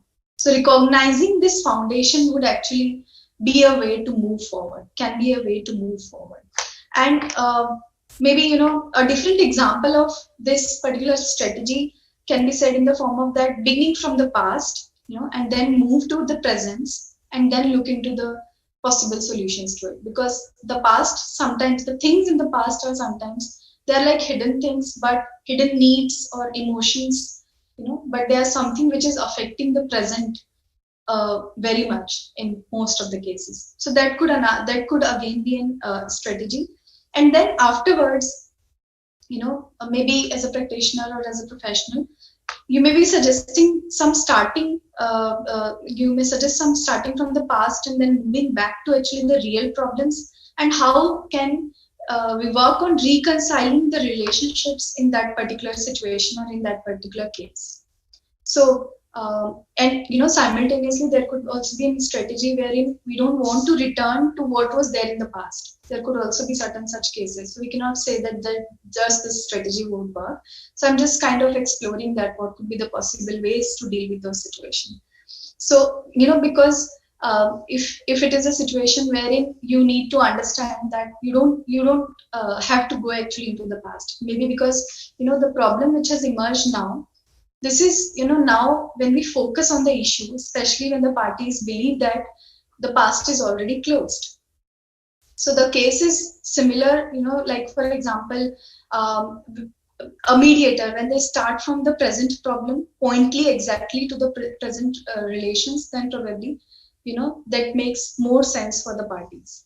So that again, depending on the situation, so finding out a problem solution actually becomes a priority, whether it should be based on deep investigation on the past, or whether it should be just focusing on the current situation, would again totally depend on the problem which you have in hand.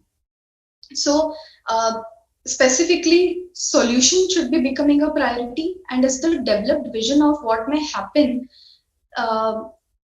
keeping into consideration the interest of both the parties. So looking into the solution as finding a solution as a priority, and then interest for both the parties. So this is also kind of strategy wherein positive future relationships actually shape, or we can say ensure, common or individual benefits, which should definitely override the cost and the problems of the conflict which is in hand. Right. So maybe there could be various strategies employed in different cases wherein the participants of the conflict are more focused on various disputes in various time intervals. So that could also happen.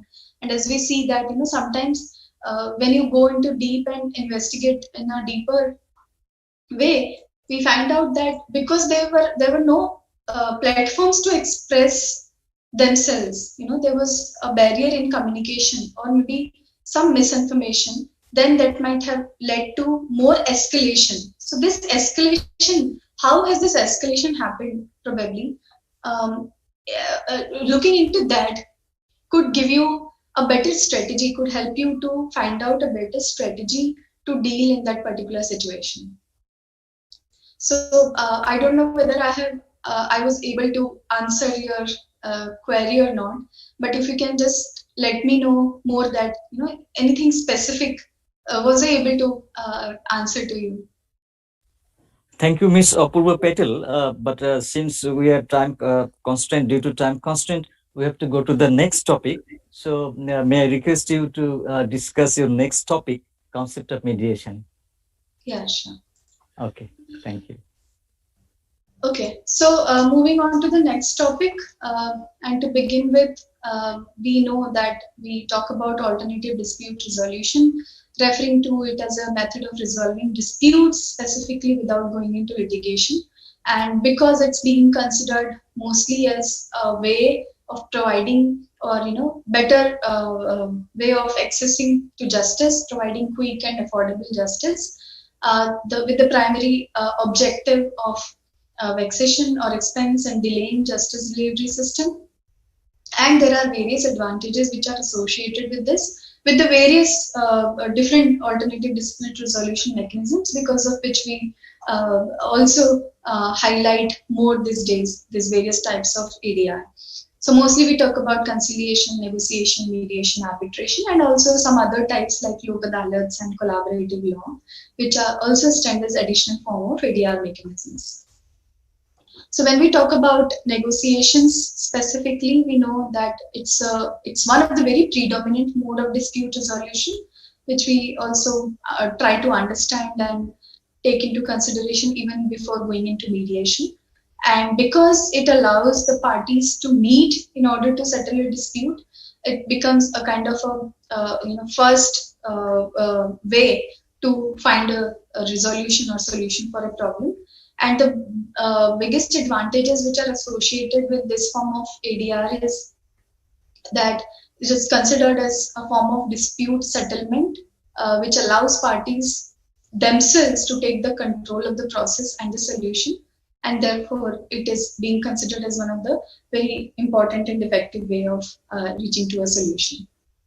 Plus, it is less formal than other types of resolutions, ADRs, and allows for a lot of flexibility also. Then another one is in the form of arbitration. We know it's one of the most emblematic and growing forms of ADR, and it also has its own benefits and advantages associated, and therefore it's also one of the ways of dealing with the conflicts. Then you have conciliation and lok adalat. So I'm not going into depth of it, directly coming to the point, which is mediation. So we know when we talk about mediation, there are various when we talk about the concept of mediation, we talk about we also talk about the types of mediation, which includes court-referred mediation or private mediation and so on. And we know it's considered as one of the most, so it applies to cases pending in the court, which the court would refer for mediation, particularly under Section 89 of the Code of Civil Procedure, or if it's about private mediation. In private mediation, wherein we know again the qualified mediators who offer their services basically on a private or fee-for-service basis to the court, or to the members of the public, or to the members of the commercial sector, or maybe also to the governmental sector, to resolve disputes through the way of mediation. And this could also be used in connection with disputes, again, pending in courts or at the time of pre-litigation disputes. So it involves the amicable settlement of disputes between the parties with the help of a mediator, who is generally a third party, non-biased, neutral third party, and that's why it is often also called as assisted negotiation. So sometimes we also call it that mediation in essence is an assisted negotiation process, because it is something which addresses both the factual, the legal, as well as the underlying issues or causes of a dispute. So it has that potential that it could actually address the factual, the legal, or the underlying causes of the dispute. And mediation, because it's broadly focused on underlying interest of the parties, the facts and laws associated with it, maybe like personal or commercial or even family or social community interest and all those things. So basically the goal of the mediation, we can say, is to find a mutually acceptable solution. And the beauty of it, probably we can say that the beauty is to find a mutually acceptable solution that adequately and also legitimately satisfy the needs, the desires, and the interests of the parties. So further, if we would like to go into like to understand the concept, mediation as a concept, then mostly we begin with one of the very important feature of mediation, which is its nature in the form of voluntary, how it is party-centered, how it is a structured negotiation process, wherein a neutral third party actually assists the parties in amicably resolving their disputes by using, again, some specialized techniques or strategies, as we were talking about going through the various stages of understanding conflict, or how does the conflict escalates, as well as some of the specialized tools or techniques like communication and negotiation techniques, etc. So thus we can say that in mediation, actually, and another beauty is the parties retain the right to decide for themselves whether to settle a dispute and what would be the terms of that dispute settlement, right? So if they agree that they have to settle a dispute, they also have the right to decide the terms and conditions for that. So though we know that mediator has an important role to play, they facilitate the communications and negotiations. Even then, in the process of mediation, the parties always retain control over the outcome of the dispute. And when we say voluntary, again, because of their right of self-determination, which is a very, very important element of mediation process, something which is, worth to note, because, the parties retain the right to decide again for themselves whether they have to settle or not, how they have to settle, what would be the terms, and so on, right? So even if the court has referred the case for the mediation, or if mediation is required under a particular contract or a statute sometimes, then the decision to settle and the terms of settlement will again be resting with the parties only. So this right of self-determination in all the ways is taken care of, and it is also something which we can say which results in a settlement created by parties themselves, and therefore the likelihood of those kind of settlements getting accepted is always there, because the parties have ultimate control over the outcome of the mediation. Similarly, in terms of party-centered negotiation process, we know the parties and not the neutral mediator are the focal point of the mediation process. Whereas, it is something which encourages the active and direct participation of the parties in the resolution of their disputes, their own participation in the resolution of disputes. So it is through the mediators or advocates or other participants who have very active roles in mediation. The parties actually, they themselves they have to play the key role in the mediation process. They are actively encouraged also, involved also, and they are themselves who explains or detail about the factual background of the dispute. They themselves are made or facilitated to identify the issues and the underlying interest, and thereby generate options for agreement, and then make a final decision regarding the settlement. Mostly it is also considered to be a process. The beauty is that the process is informal, which means that it is not governed by the rules of the evidence as such or the formal rules of procedure, but it is also simultaneously an important aspect is that it's not something which is extemporaneous in nature or a very casual process. No, it's not like that. So though it's a kind of an informal process, but it has a structured or formalized way of going ahead with very clearly identifiable stages also, right? But still with that, there is a degree of flexibility, and which can be applied at each of those stages of mediation, which again adds an important advantage to it.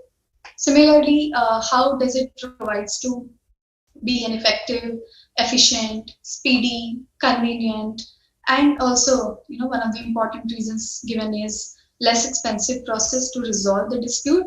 But something very important to note over here is that being effective, convenient, less expensive, and so on, it's something which resolves a dispute with dignity, mutual respect, and civility, which is probably not so much possible, or no other mechanism gives us a platform wherein the dispute is resolved with considering all of these points as well.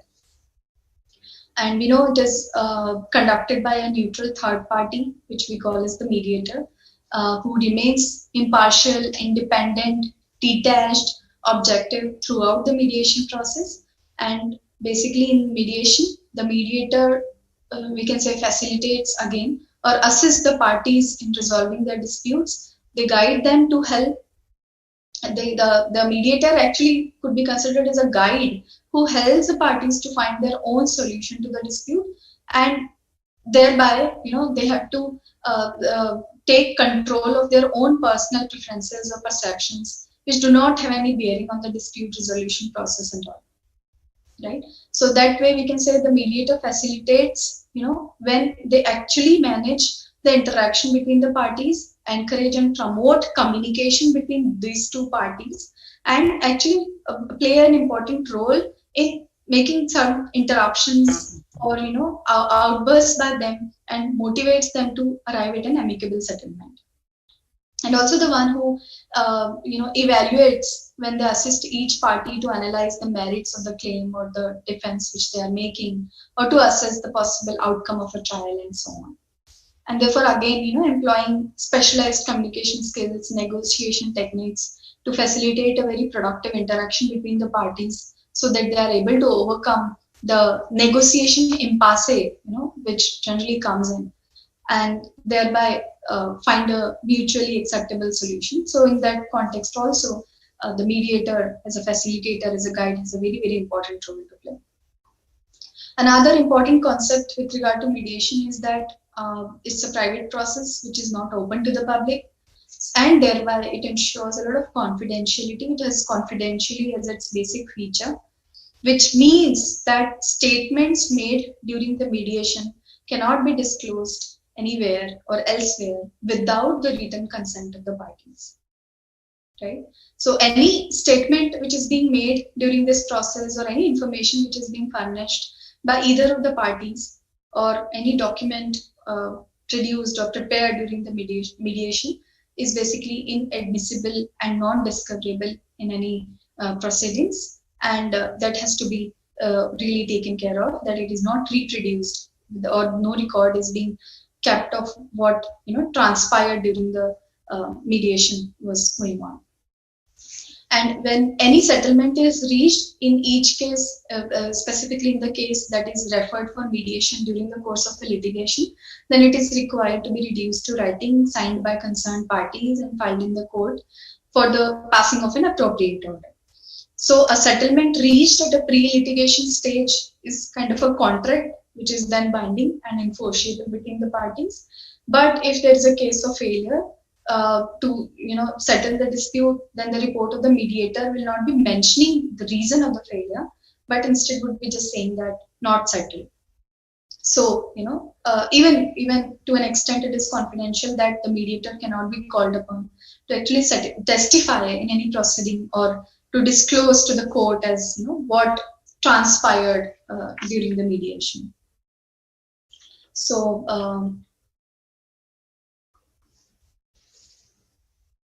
if we talk about principal characteristics of mediation, as we have already covered during the concept, so non-binding procedure controlled by the parties, it's confidential procedure and interest-based procedure also. So we know parties to the mediation proceedings are actually free to agree for an amicable settlement, even ignoring their legal entitlements or liabilities also. So there could be such cases as well. And mediation in a particular case, need not be confined to the dispute referred, but can go beyond and proceed to resolve all other connected or related disputes also. And so that's where it has another advantage associated with it. So if we talk about principles of mediation, as we already highlighted, voluntariness, it requires a lot of voluntariness. Mediation participants can take part in it voluntarily only. There could be no coercion or any pressure from outside. And even there's a provision that they can withdraw at any stage of the process without giving any specific reason for that. They are not bound to give the reason for withdrawing. Then the principle of impartiality, the parties in mediation have equal rights and are treated equally. The principle of neutrality, the mediator is neutral as to the subject of the dispute and the solutions developed. So it is up to the parties to find a solution. So basically, they are not going to be the one who are going to, suggest outcome, or they are obviously going to evaluate the outcome of the trial, but they are not the one who themselves are going to take a stand and suggest a solution for it, but it's the party to take the decision. The principle of confidentiality we already discussed. The principle of acceptability. So the mediator should be accepted by the parties to the conflict. Nobody has laws impose the choice of a mediator, and the parties may ask to change it. So there are certain do's and don'ts which are important parts to consider as aspect of principles of mediation. Now talking about again few of the other advantages of mediation. So which we know, it provides kind of an opportunity to participate in the process of finding a solution and making decisions. So again, the right to self-determination, right to participation, voluntary participation, and all of that are something which are taken care of. And because it's private, it's confidential, it's also considered to be a prompt and affordable mechanism to solve a dispute or find a solution. Then it also provides an opportunities to talk about their cases in their own words and to directly participate in negotiation and their claims. So as previously one of the participants has asked a question, that there are differences in terms of language, culture, values, and so on. So in all those contexts also we can say that probably mediation could serve as the one of the best way to find an amicable solution to the problem, because then probably it provides a space, a comfortable space, a platform wherein this language or different barriers would not come in, and even the mediator would be chosen by themselves only. So that could provide a better opportunity to come at a level playing field and discuss their issues and interest and find out a solution to it. So again, a forum of parties to develop a very creative, non-traditional remedies that promote their underlying business and personal interest, etc. Obviously, providing solutions of the disputes more expeditiously than any other process, and also at a low cost. Because we know access to justice is one of the major concern for our countries, and even though there have been many efforts being made, but still, in the formal process, this access to justice is still something which people are accessing justice through the formal route is something which still today majority of the population do not prefer to, or are intimidated when they have to take this legal course of action through the legal process, and then with that the associated cost, in all the terms, social, financial, all those costs aggravate the problems or the decisions with regard to find a solution for their disputes, or for if there are any violation of their rights. So in all those contexts, this all advantages and features of mediation play an important role in terms of providing better solutions, in terms of reducing the workload of the court, and also in terms of that how it can be used at any time when the case is pending before the court of law. So as I was emphasizing from the very beginning, the effectiveness of mediation actually depends on the communication skills of the parties, and most of all the mediator, because we know the process facilitates better and effective communication between the parties, which is very, very crucial for actually creative and meaningful negotiation, right? So that's very important, and that is also something through which mediation can help in maintaining, improving, and even restoring relationships in certain cases within the parties. So plus, because we know it takes into account long-term, or we can say underlying interest of the parties at each stage of the dispute resolution process, by way of examining alternatives or generating and evaluating options, and finally in settling the dispute with focus on the present and the future, and probably sometimes diverting the focus from the past. So this is kind of providing an opportunity to the parties to comprehensively resolve all the differences, and in all of that communication, listening, coming together, compromising, all of that play a very important role. But still, if there is a conflict which is arising, then as you have also very rightly pointed out, and as we were discussing, still the conflict could, if it is happening, that could be resulting from differences and language errors, cultural differences, generational differences, speaking pace. Sometimes this is also an important barrier. Access to information, or excessive information, or excessive emotions, lack of trust, different perceptions and interpreting reality, inconsistency used verbal and non-verbal, maybe sometimes internet obstacles. So as we know, specifically during the pandemic, that how the nature of the conflict resolution, or the way the courts have started looking into the alternative options of settling the cases, has got a newer emphasis. But still we need to understand that still we need to adapt to technology, and there may be certain obstacles in terms of access to technology as well. And on that, there could be stereotypes, beliefs, well-being and health of the parties, bad channel selection, and so on. So there are some points to remember. We have been showing, we have been emphasizing on them continuously. And the important points which we also mentioned in the beginning, that mediation is an important way to resolve conflict by means of facilitating the whole process through a third party who is known as a mediator, but taking due consideration of that whatever solution is being reached, through that each of the party feels dignified, each of the party feels respected, and that their interests and needs are being taken care of. So that's very important. So these are certain things to important, and taking care of the right conversation conditions. And then probably we can see that if there is a conflict, the ways, in the various ways in which it could be disarmed. So with this, I stop and would like to know if there are any thoughts from the participants or any additions or questions. Thank you very much.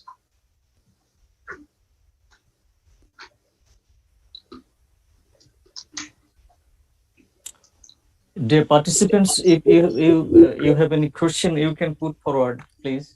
We have enough time for discussion on your questions. Please.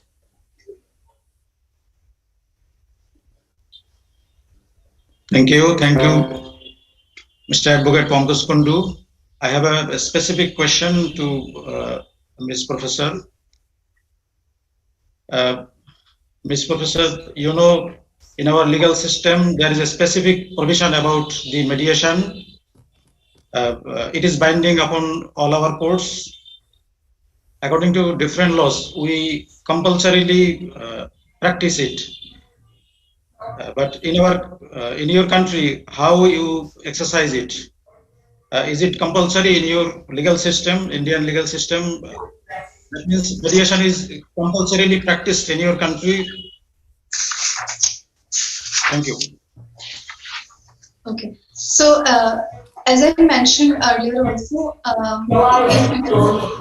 there could be two types which are generally practiced in India. It could be court-referred mediation, then it would be compulsorily. But in other cases, it could be depending on the parties. If they would like to prefer over any other method mediation, then they can go about it. But it's not mandatory in all the cases. In few of the cases, it might be preferred, but not. So sometimes court-referred mediation is there in certain cases, but not in all the cases.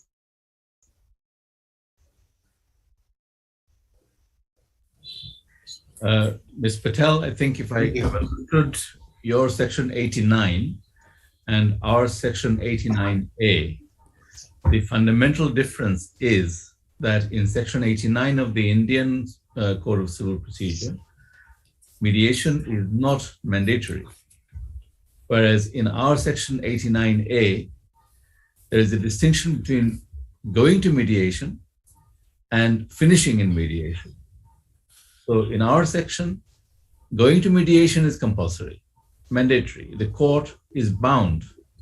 As soon as the written statement is filed by the defense, the court is bound to call the parties and send the case for mediation, or the parties to attempt to mediate. Whereas in India, that is not the case. The court will decide whether it's an appropriate case for mediation or not. But then, having said that, to conclude the case through mediation is not compulsory. In other words, what you have said very correctly is that the parties at any stage of the mediation process may decide that we will not continue with the mediation, we will go back to court. So there is a fundamental difference between the Indian law and the Bangladeshi law. Yes. Thank you so much, sir, for extending it. And so I believe, sir, it is even if it is through court referred, what I from my limited understanding in this area, that even if it is court referred in case of India, then even if the parties do not agree, they can again go to a higher court, even after the whole of the mediation process. So that is also something which is sometimes seen as disadvantageous, specifically from the point of view of the time which gets involved in the whole of the mediation process, and then again it is going to the court of the law. So again, contributing towards a caseload. So that is one thing which is also in here with this. Thank you, sir. Any other queries or questions, please? Yeah, I have a question. I first of all show the thanks to the professor. Please Fixing this figure. introduce yourself, please. I am MD Saiful Islam, Judicial Magistrate, Bhola. I have to ask professor that you outlined the mediation will be without force or coercion. When parties come to before us, in some cases, we sometimes see that one party is very interested in mediation, and other party is not so interested, but less interested. Then we see if I make any slight pressure or make any kind of question to that parties, then the problem will go solved. So if we are not able to make any kind of pressure or question to that parties, so how we can make the mediation in that regard?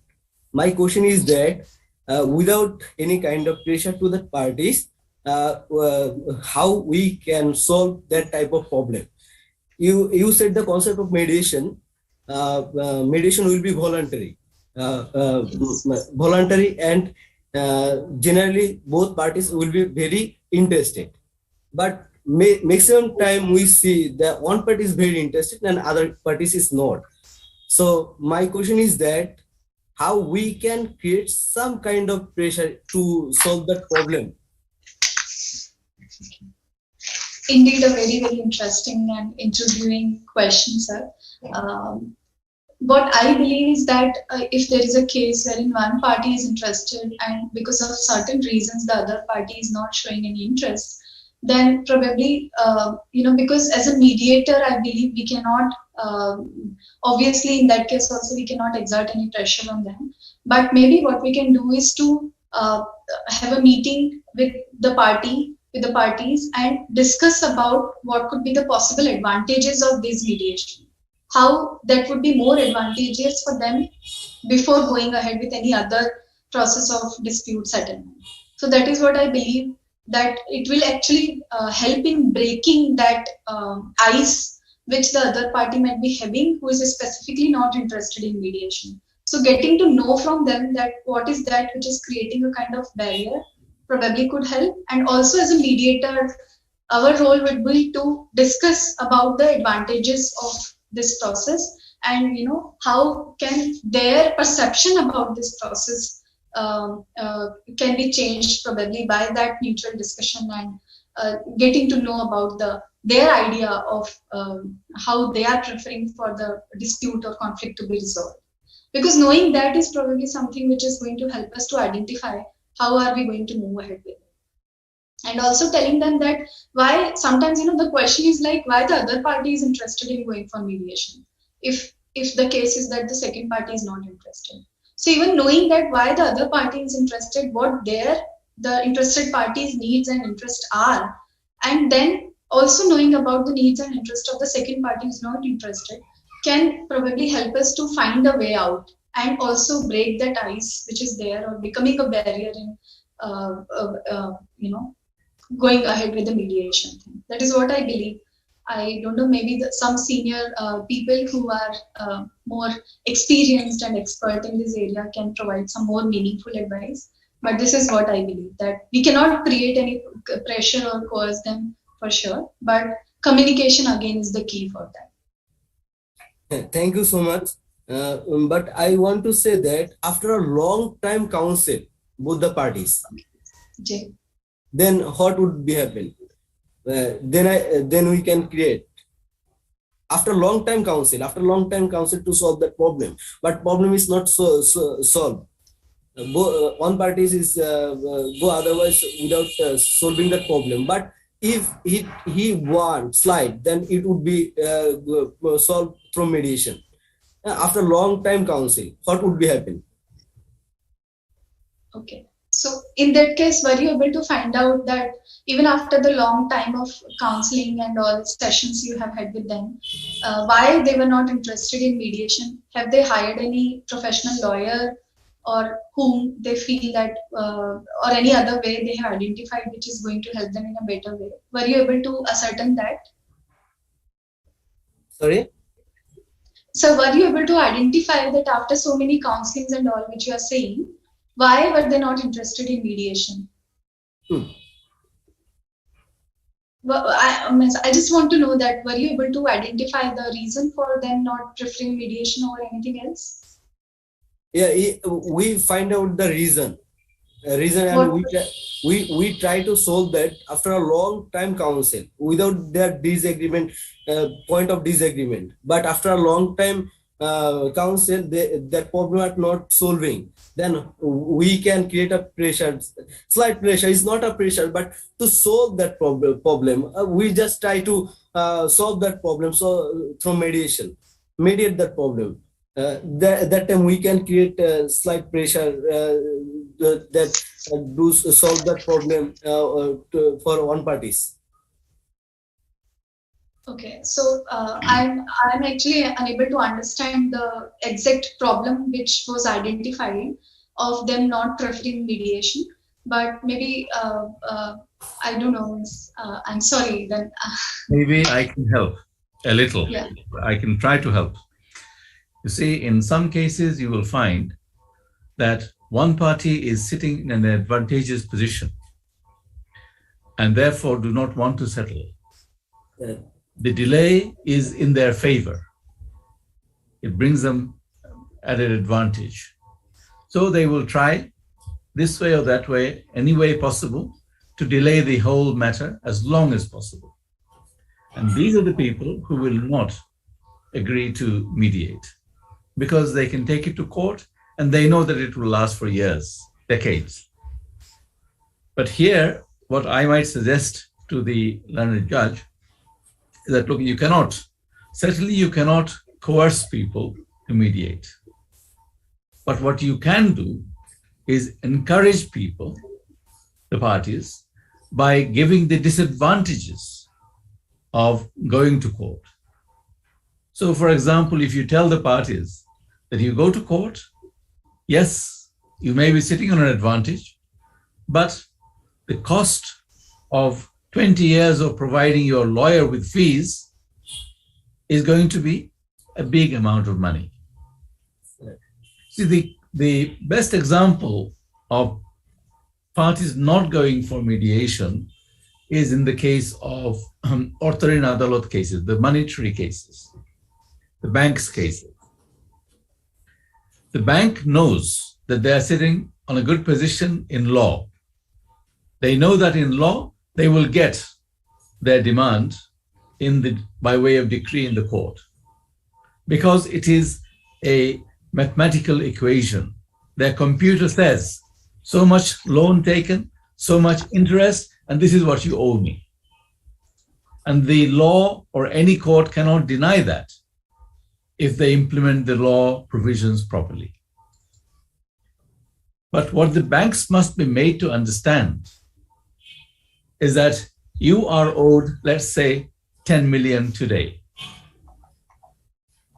And if you take the case on, it will take you 20 years to get that 10 million. Whereas if you choose to settle the issue for 7 million today, that 7 million in 20 years' time will be worth 30 million. So if that can be explained to the parties without coercing them, but in putting in simple language that a bird in the hand is worth 2 in the bush, 5 million today is worth 10 million in 10 years' time, maybe they will understand. But again, it's difficult, particularly when official institutions are concerned, because the officer is here today and not there tomorrow, and he will not wish to take any responsibility of making any decision today, which he may be taken to task for later on. So there are some difficulties, definitely. But I think the best thing the mediator can do is when he gets both parties together, explain the merits, the advantages, the benefits of mediation, and at the same time explain the demerits, the expense involved, the time involved, the energy involved in going through the process of litigation or arbitration. And then maybe the parties will be persuaded That is the risk that we have to take. Now, my calculation is that if we take 10 cases to mediation, and even 2 or 3 are mediated positively, then for the sake of the justice system that I am concerned with, we are saving in let's say 3 cases that are mediated finally and decided, we are saving at least 12 cases which would have resulted in, because of appeal, because of revision, because of taking to the High Court, because of taking to the Supreme Court. And 10, 20 years of litigation saved in the process. So there is always the positive side. If it can be explained to the parties, maybe they will agree.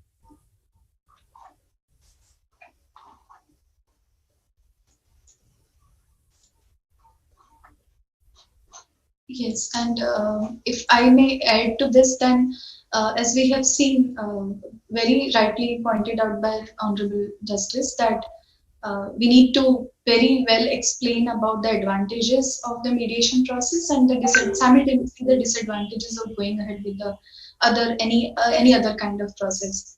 And sometimes I feel like, for example, I am in a law university. Maybe every year, many of the graduates, passing out from here.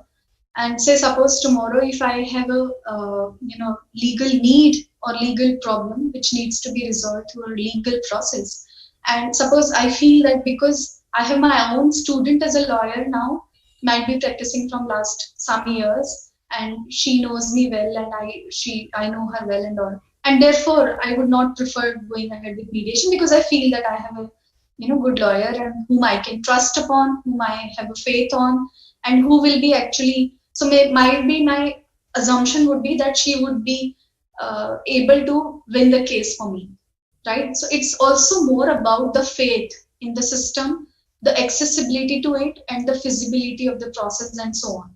Vice versa, if there would have been nobody known to me, and it would have been like following the other, the very unknown channel of finding out a lawyer or looking into, who would work, what would work the best for me, then I would have been intimidated, which I would be in a general sense. So as Sir very rightly pointed out, it's also about knowing about the pros and cons of the process, as well as having generating a faith. So as a mediator, I think it would begin from there, that how do we work with them, communicate with them, inform them, discuss with them, that they actually gain a faith over. And one very important point pointed out was that sometimes there are dynamics involved in these cases. Dynamics may be in the form of, there might be gender dynamics even, there might be some social or power dynamics even, because of which the other party is not willing to come at the same time. So identifying those dynamics is also precisely very, very important, which then after knowing that these kind of dynamics prevailing or some barriers like this, mediator can then work upon that, how they would play an important role in making both the parties being treated as equals, that they would be given same consideration, same time, same preparation, and so on. So those, in a way, those ethical boundaries or morally impartial or not taking any sides or things like that would then again work. So these are the few things which I again wanted to re-emphasize, again taking from what Sir has given as input. So thank you.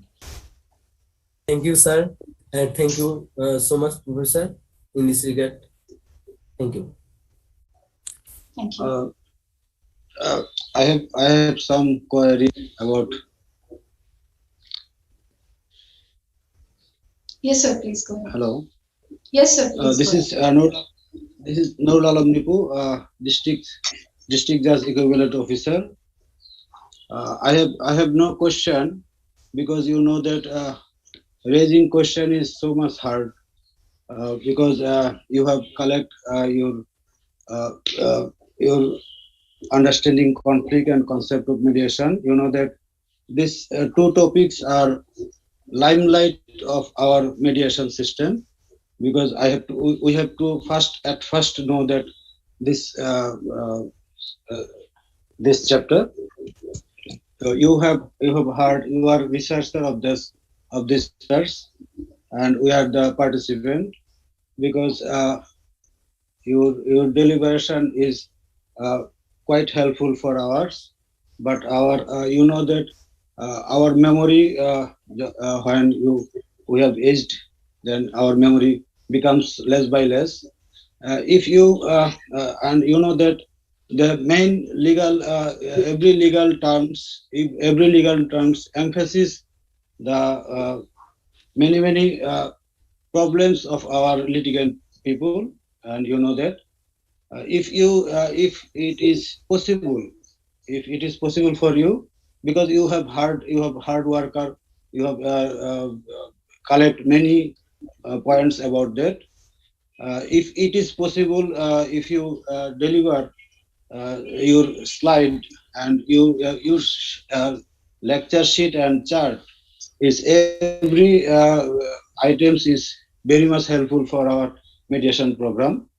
And if we mediate, or if we trained about any other person, then this your slide and sheet will be helpful for us.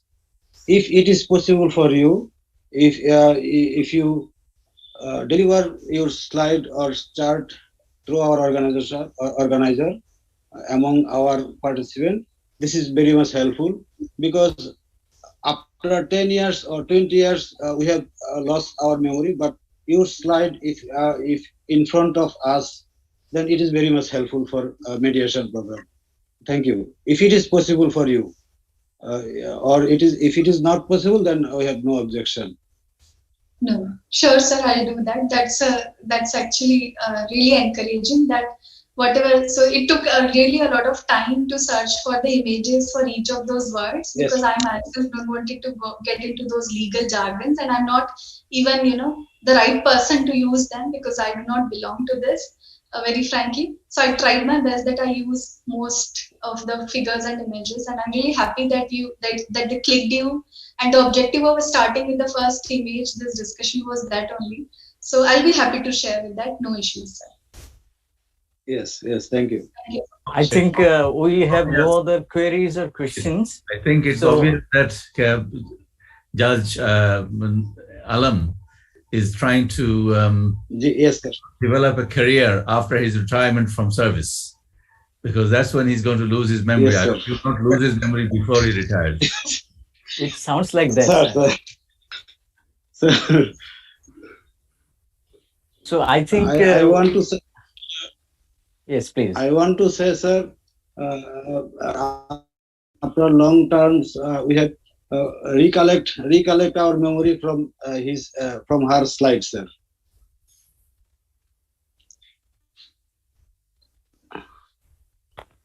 Thank you, Learned Jazz. I think we have no other questions or queries.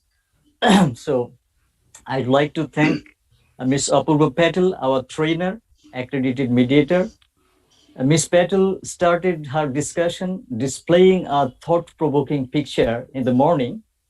Then she discussed how a simple difference turns to violence. And then she gradually illustrated the dimensions of conflict, that is conflict core, conflict spiral, conflict triangle, etc., roots of conflict. What are the roots, sources of conflicts, divisions of conflicts by reason, features of conflict, and etc. in the first session, and in this way she has covered so many things in her first topic.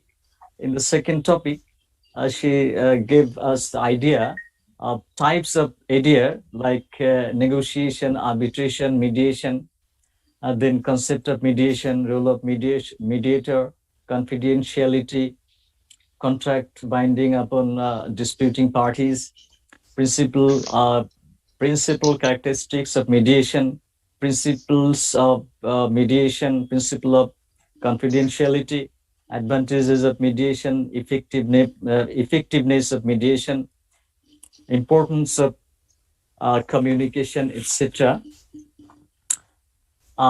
Some questions came from the audience. So I think we have got first-hand idea on the relevant topics, and we have been benefited. So it's now time to go on break for lunch and prayer. So I'll request all the participants to join again within time. So for now, goodbye everybody, and I wish we'll join in time. Thank you very much.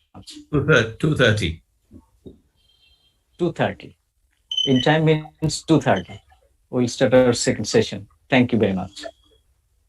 Thank you. Recording